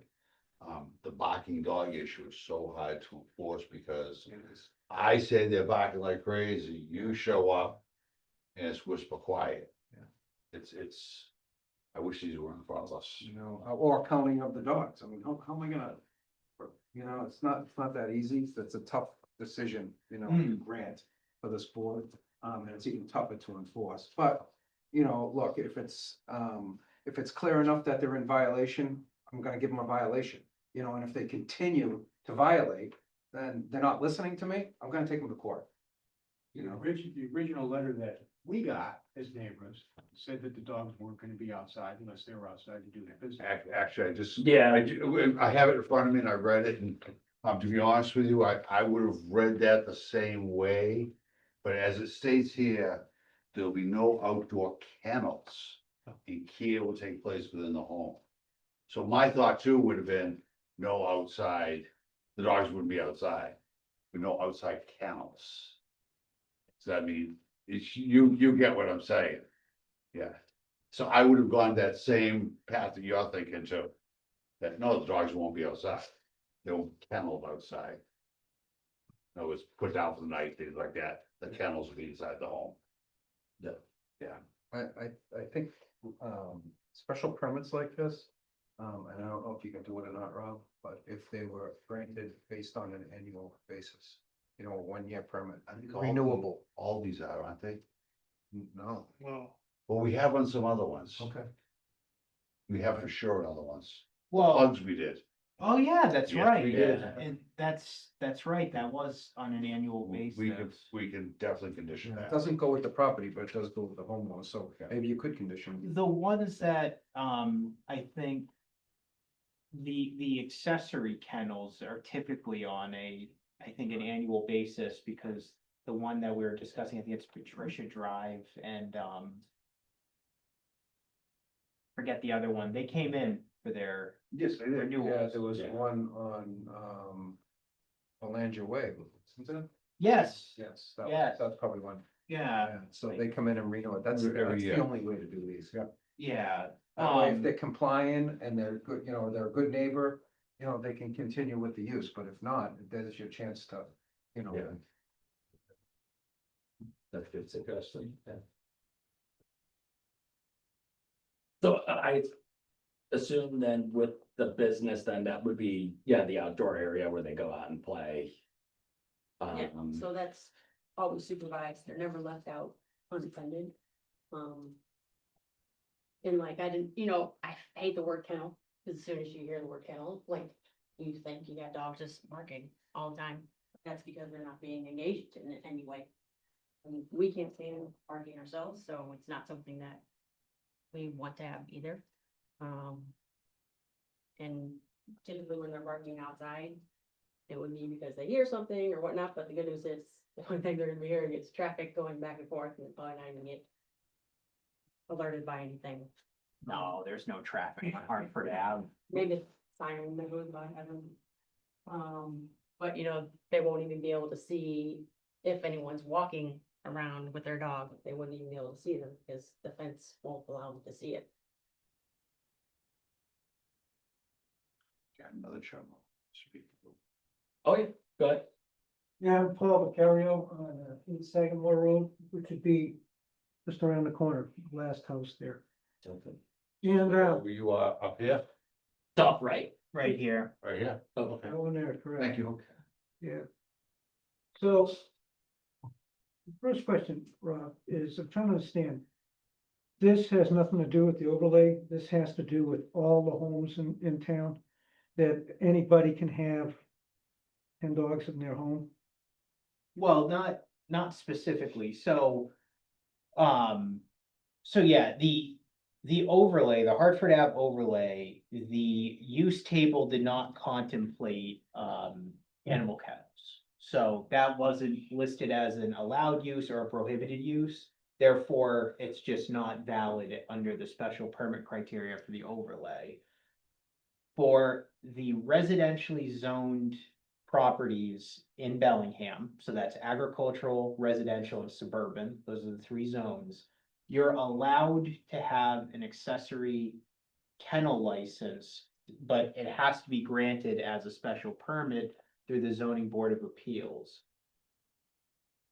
Our bylaws in Bellingham cap dogs at 3 per household.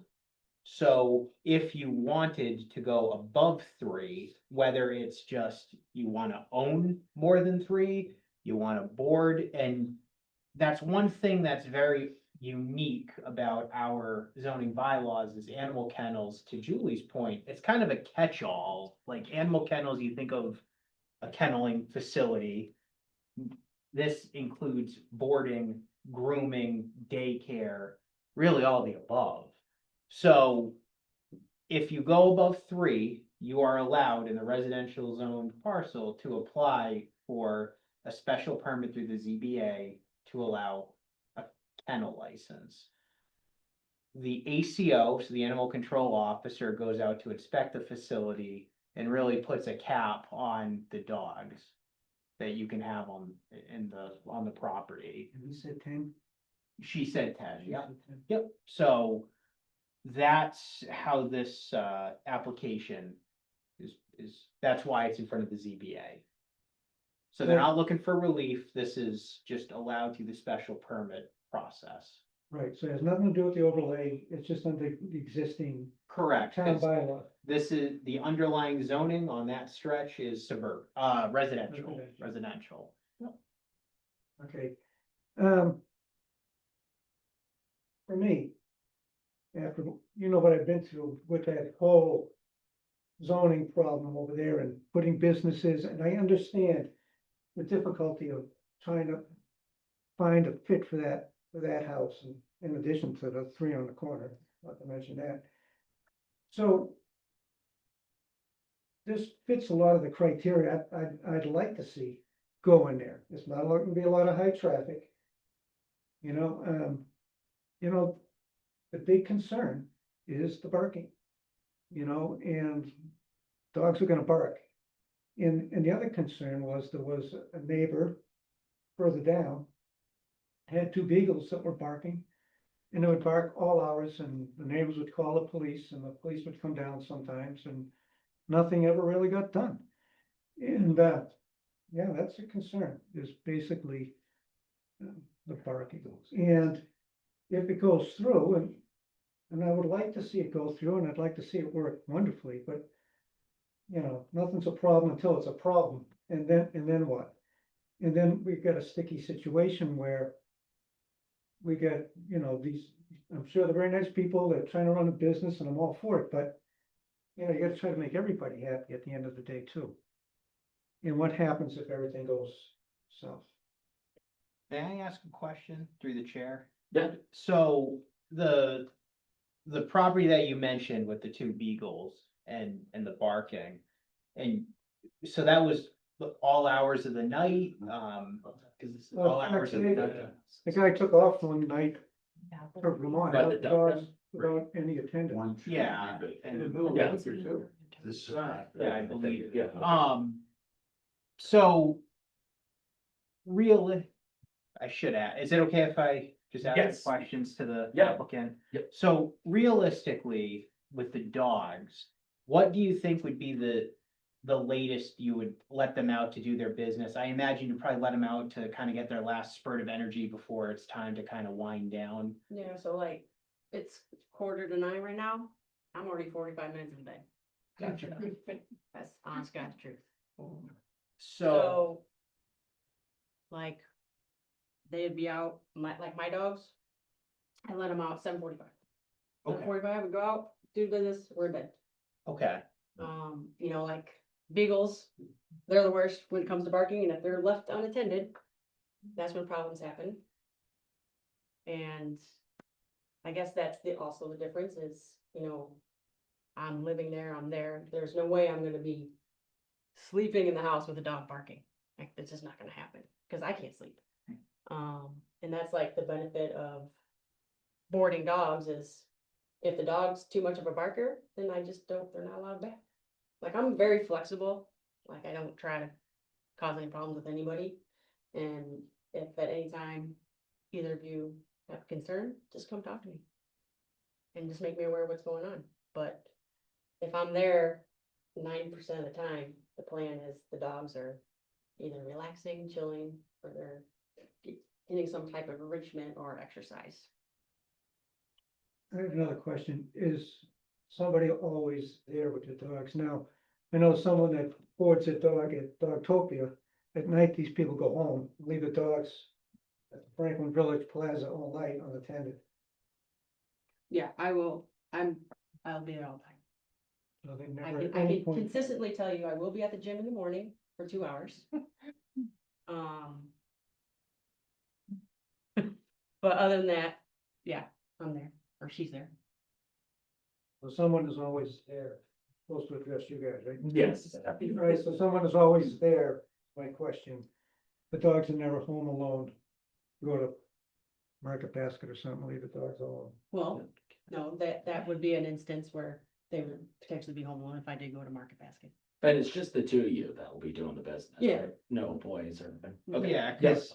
cause don't forget too, it's an accessory use to a residential as the primary, so.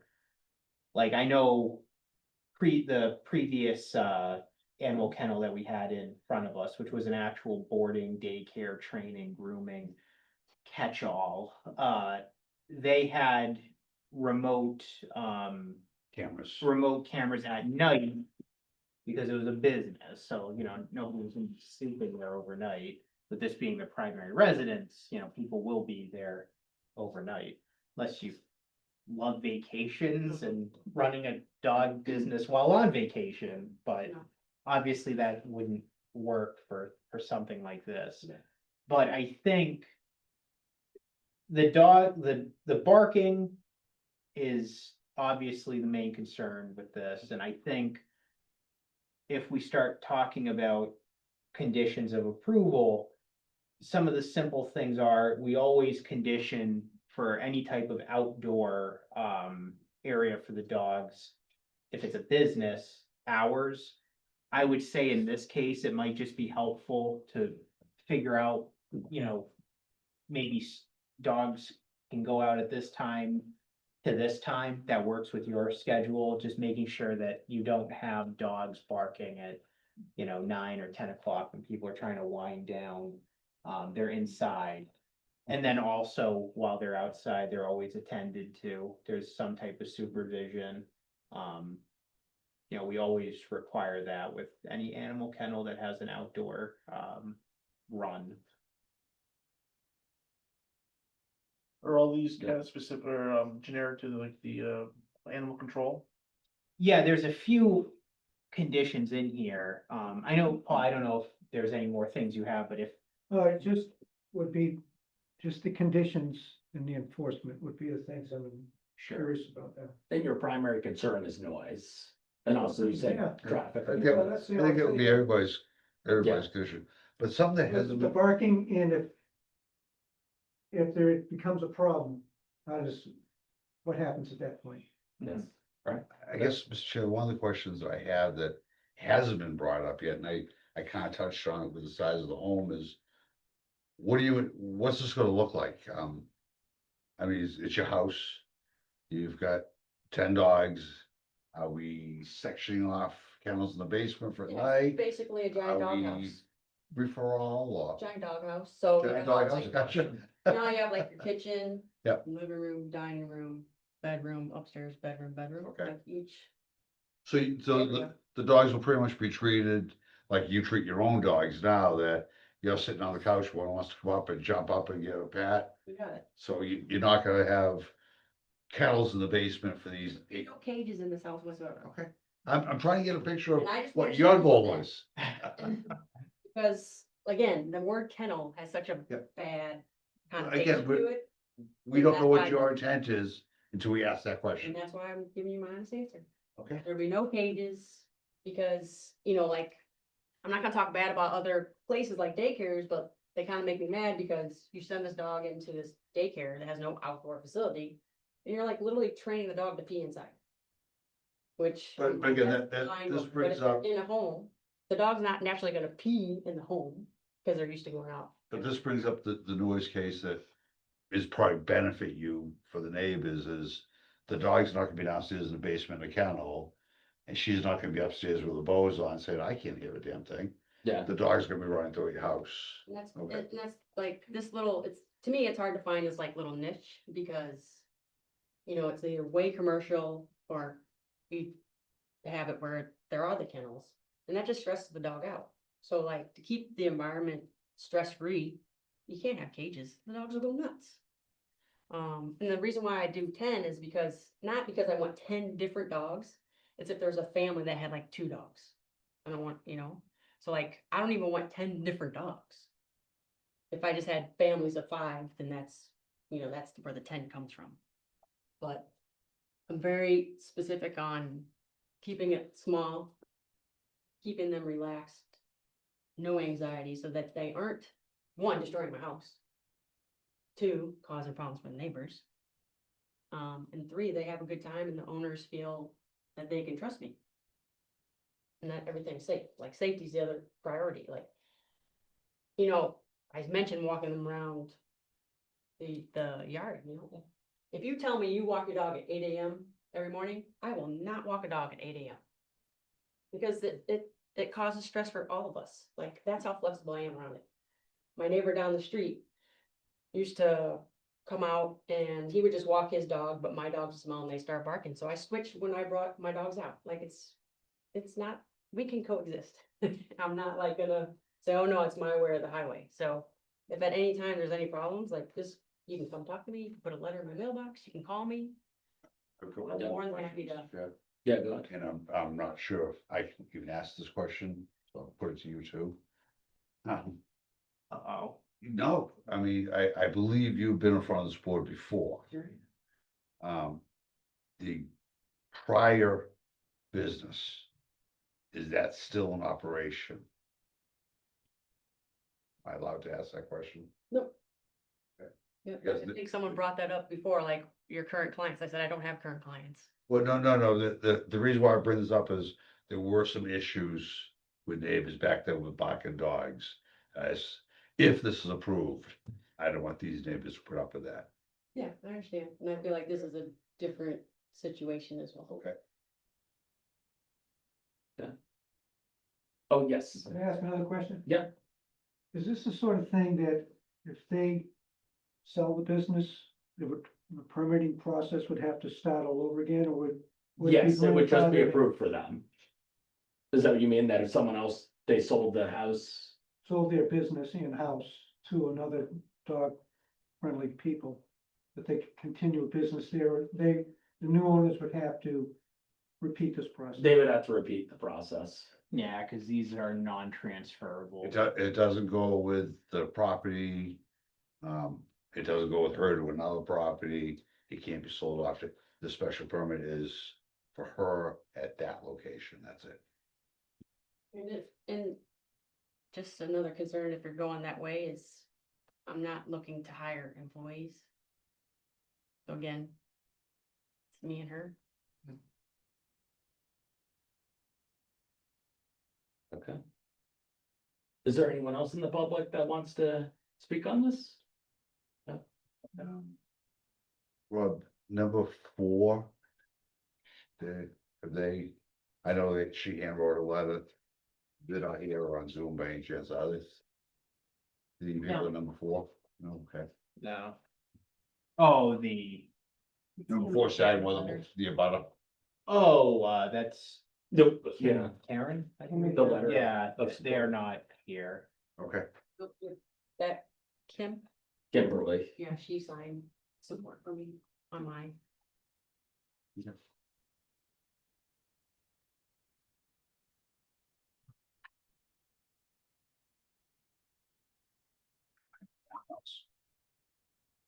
you wanna do what we did with the last two, start discussing some conditions?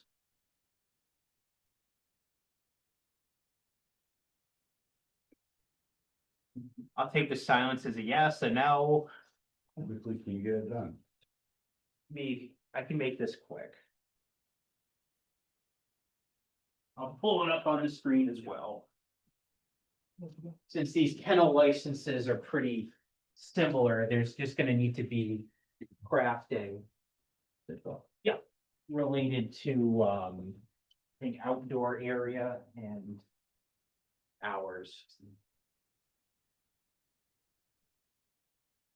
Yeah, no problem. Yeah, again, you're gonna take right off of this decision. Yes. I think as far as hours, I don't think we're gonna, if it's approved, do anything as far as hours of operation, because it's a different, it's not, the different type of kennel permit we're issuing. It's not let me come in and pamper my pet and take care of it while I work type of permit. Correct. I think I put in here as a placeholder for hours for drop-offs, but with 10 dogs and, this being, it's not a daycare, it's specifically boarding. I would agree with you, Peter, that there really wouldn't be, I think Yeah, I so, need yeah, more. I hate to say, Sally's going for vacation, sat in 3 hours of traffic, and now can't get a dog till 9:30, but wants to see a dog after 2 weeks. Should be allowed to go pick up a dog. You know Yeah, what I mean? so, You would just say by appointment. By appointment, only. yes. so I can put for 7. Well, I'll just go through this really quickly, and I would say some of these are specific to the animal kennel licenses that we had, so I'd like to hear just if there's anything in there that doesn't seem right for your use that you see. But, so number 1's the cookie cutter needs to substantially be in accordance with the application and materials submitted. 2, permit is granted for the applicant. Any transfer of animal kennel ownership and management shall be reviewed and approved by the ZBA at a regularly scheduled meeting of the board. So if it were to be transferred, if there's a request, it needs to be approved by the ZBA. So there is an option in there, but it goes through the ZBA. 3, it's granted for 202 Hartford Ave. It is not transferable to another location. 4 puts the cap on 10 dogs. 5, this is one that's specific to the animal kennel licenses, which basically states that there's certain vaccinations that need to be, that are required, which I think that's pretty standard, right? Yeah, yeah. So that's 5. 6, each dog shall be evaluated for behavior and temperament before being accepted. This is for the daycare use that I felt that was happening. Yeah. I don't think that you necessarily need that, because it's not, So I kind of tell you what I typically do is, there's called meet and greets, and so set up a time with the person and they come meet me. And as long as the dog gets along with humans, and I'm in a situation where the goal is not necessarily have all the dogs playing together either. If they want that dog to be separate and, you know, that's doable. And obviously if they want their dog to play with other dogs, then, you know, that is potentially what happened. It would be based on size of the dogs, like I wouldn't put like a dog, thing. That's typically how I do, like anyone that wants to check it out before they do any, okay. So 6, I think could probably go away or be edited. 7 was a place, 7, 8, and 9 are placeholders, actually from the previous, application. So there's really no need for hours of operations or drop-offs and pickups since it's appointment based. I think for 7, it would probably make sense to just add an hours for the outdoor run, you know, so, you know, the dogs aren't being let out at 1 o'clock in the morning. Not saying you would.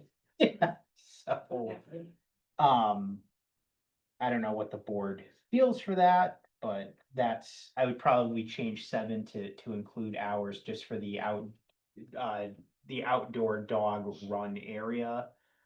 8, so this was actually regarding, utilizing that grass landscape area in that specific place for the one on Mechanic Street, but what might be helpful for 8 is just putting a condition in there that the outdoor run is just fenced in, with a, you know, what are you planning, a 6-foot opaque fence probably? yeah. Okay, And like if you want to put in there that it's on the Hartford Ave side, so I can't go closer into the neighborhood, I'm fine with that too. So basically your fence from the rear of the house back. On the Hartford Ave side, and I say Hartford Ave side because that technically is the front of the house. It is. So nothing in the rear. I would put, you know, 6-foot height opaque fence, enclosure between existing house and Hartford Ave frontage. Yeah. She's 1,000% right, the front of the house is Hartford Ave. Yep. Okay, so that. And along that wall too, that's on that, those concrete things, my fence would still run along that too. Yeah, you're gonna fence the whole area off. You're gonna fence the front of your house off Hartford Ave. And then 9, once again, just a placeholder. That was for the previous application. They did not have an outdoor area for the dogs, but, I think I would just add for number 9 that while dogs are outside, that they're supervised. Can we add one to this list? Oh, yeah, it's your decision.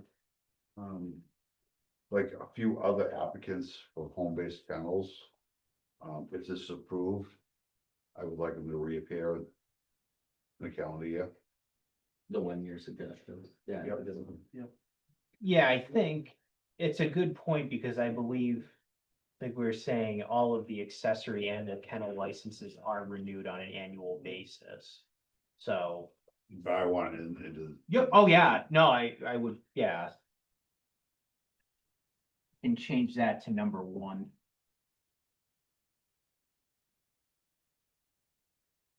And question I still have on number 4. We talk about no more than 10 dogs. Is that 10 dogs boarded with the 2 residence dogs for a total of 12? Or is that a total of 10, including the residence dogs?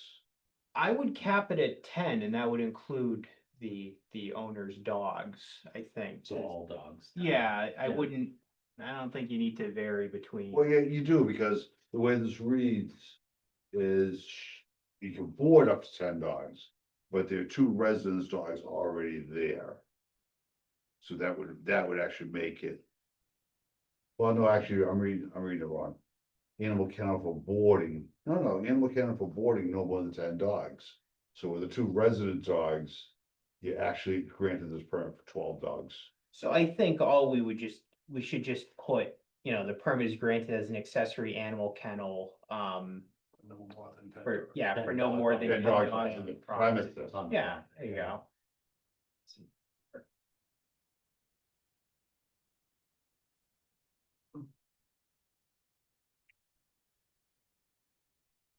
Can I ask a quick question? No. Um, Yes. So 10 dogs is a lot of dogs, okay? What's your process as far as when they start barking?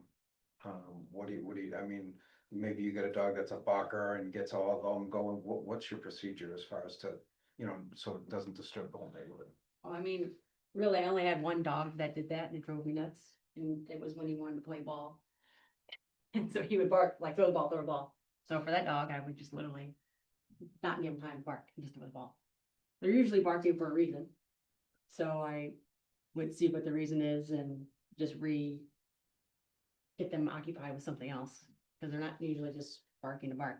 Again, when someone's like with the dog, they're typically not barking. And I also had the luxury of, if they are a barker that even I think is too much, they just won't come back. Like I just won't let them come back and board with me. Because my phone's the phone that's gonna ring, and it's gonna be. Well, everyone's assuming negative intent, which is a little frustrating. Well, But- I mean, look, I'm not negative about it, Mhm. but it's just a reality. I mean, dogs The bark. dogs bark. And it's disturbing. It's really disturbing for some people. Some people work different times of the day, maybe they're sleeping, whatever. You know what I I mean? know what you You know, mean. it happens, and it can happen. I'm just wondering what the process is to, so you're saying if the dog is a continual barker, you're not gonna have that dog back? It's not worth it. Like, you have to understand that I have a lot at stake here. If you guys are wanting me to come back every year, there's a lot on the line for me. Right. It's not- You're opening yourself up to agree to that and you purchasing a home. And that house is Yeah. not gonna resell very Yep. quickly. Well, we Because get it's not the best house. So I won't have time in a year to fix it up so someone's gonna buy it right away. Right.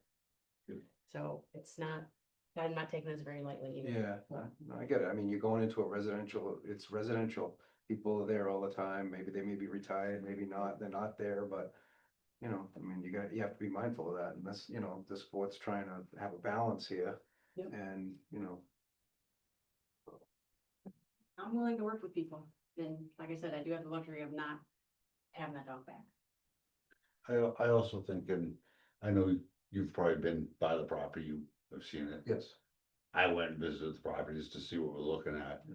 The one advantage to this versus some of the other kennels we've done is, yes, Four Sagamore is pretty close to it, but that house from Sagamore does sit back quite a ways towards Hartford Ave. So I think, I don't want your dog barking, but I think it kind of tucks away a little bit, that with the fence up, it may hopefully not be an issue for the No, neighbors, yeah. hopefully. I mean, trust me, it's one thing that drives me insane, is talking bikes during the day while I'm trying to work. Oh, it drives everybody crazy. Yeah. Continual barking. I mean, Yes. look, dogs Dogs bark. Yeah. But, if it's ongoing and ongoing, it's an issue. Yeah. Actually, you want your dog to bark if someone comes up. Sure.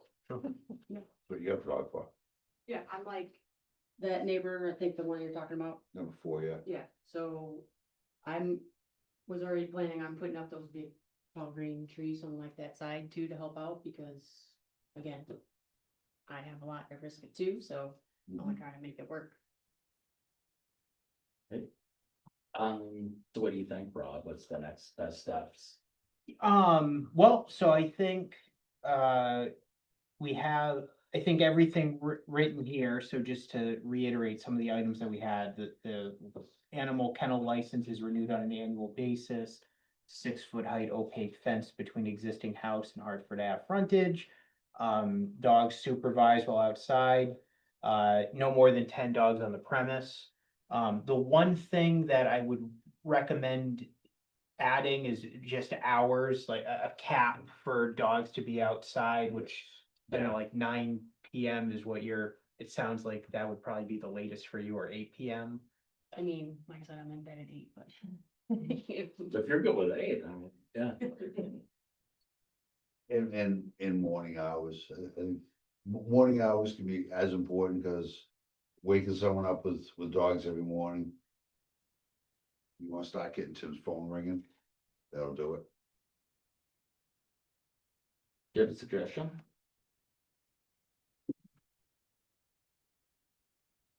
Do you want 8 or 9, or what do you think is a And to good? be honest with you, 7, nothing before 7 a.m. Yeah, I get excited awake. If I'm going to bed, that's 12 hours of them. 8 to 7? 7 to 8, I would. 7 to 8. Yep, okay. So, all right, And that's just outside hours, we're removing the operation hours. Yes. yeah, so, It's pick up, it's fireplace. Yeah, it's also Monday to Thursday. That's, Oh, that must have been for the other. yeah, this was Okay. that was a placeholder for some of the other stuff, like I said. So 7, 8, and 9 are gonna go away on here, and then what we'll have is a new number 1, which is regarding the renewal on an annual basis. 7 will be the hours for the outdoor area, 7 a.m. to 8 p.m. 8 will be the 6-foot height opaque fence. 9 will be dogs must be supervised outside. And then 4 will be revised to just include no more than 10 dogs on the premise. Yeah. So if you're comfortable with that, if you want to make a motion to grant the special, we can't, oh, you have to close the public hearing. still public hearing. Yeah, you have to close the public hearing first. Okay. But Sorry. would you like to make the motion? I knew you were gonna do that. James? I'll make the motion, I'd like to make a motion to close the public hearing. I'll second that. All those in favor? Aye. See what Liz is being quiet tonight. Sorry. Any, want to discuss it, or we want to do? Or you want just motion? You want a motion? I think we hashed it out. Is there anything else to discuss? All right, well, I'll make the motion, we can discuss it afterwards if we want to, but I'll make a motion to accept the decision of special permit for 202 Hartford Ave, as we have discussed and outlined, and Rob has laid out for us. Second. Okay, You want to discuss it, or you want to? discussion? Any discussion? No? No. All right, all those in favor? Aye. Aye. Okay, good luck. Thank you. So I'll And have thank- this draft. Thank you to the neighbors coming out. See you in a We- year. We So always I'll try to have keep this you- drafted and ready to go on Monday, okay? Yeah, no. Sweet. Any Thank luck you. in the year, it would be nothing but a formality. Okay. Any luck in the year, it would be nothing but a formality. If it's a success, I have a good. If not, these people will be back too, so. Thank you. I'm right there. All right.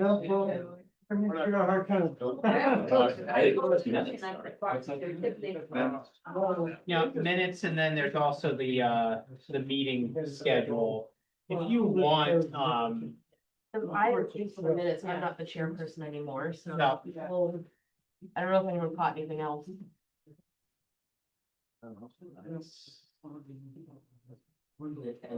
No, I noticed the vice chair was out. Really like if, let's say you guys are walking on the dirt pile every day. I don't know. It's along with one dog. It's just He's little, he's little, so. They like him. Walking on the river. Not available recently? I don't really know. the motion to approve. Side of the road, no walking. Or I will make a motion to approve the minutes with the change Brian Wright is chairman, and Elizabeth as. I second.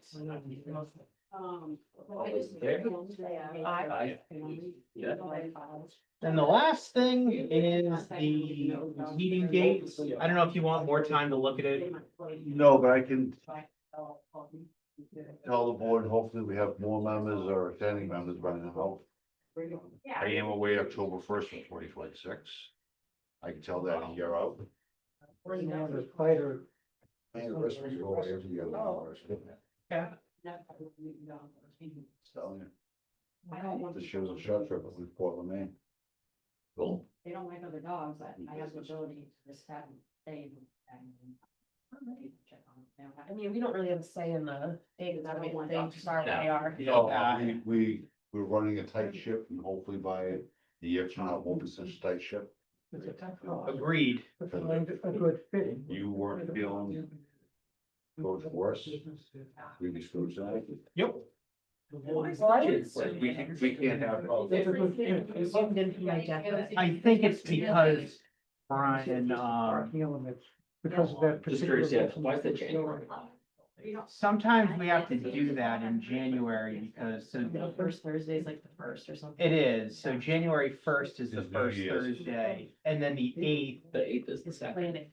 but that's planning. Okay. So we've done this in the past. I think it was actually, we did it for July of this year because Yes. July 3rd. Fourth. Yeah. Third. Or it was the fourth, it was, yeah, it was, We moved it out. yeah, we moved it out to the third, And I go as far as like. Thursday. Even wanna put it. Well, you could go away for the Christmas break if you wanted. Yes. So like, I try to think of everything I can. No, actually, we're going to Disney for a couple To weeks. just keep them. We're not 2 weeks.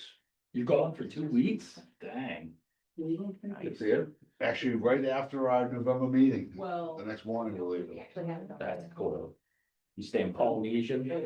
I said Old Key West for 10 days, then Polynesian. He told me that, yeah. That way. So motion to approve these dates for 2026. Oh, we're still on We're that? still on that. I don't have any. So moved. Right, excellent. I'll make a motion to close this hearing. Dan approved the minutes. I made a Wait. motion. Yeah, to approve the dates. You Yeah. did make a motion and the pass for the minutes, but for the meeting dates, yes, you need a motion to. approve. Did you make a motion for both? No, I did. Okay. I'll second that. Minutes, and I said so moved. So seconded. All those in favor? Aye. Aye. Okay. I'll make a motion to close this lovely hearing. Bad. I'll say. All those in favor? Aye. Aye. Aye. Cool. Excellent.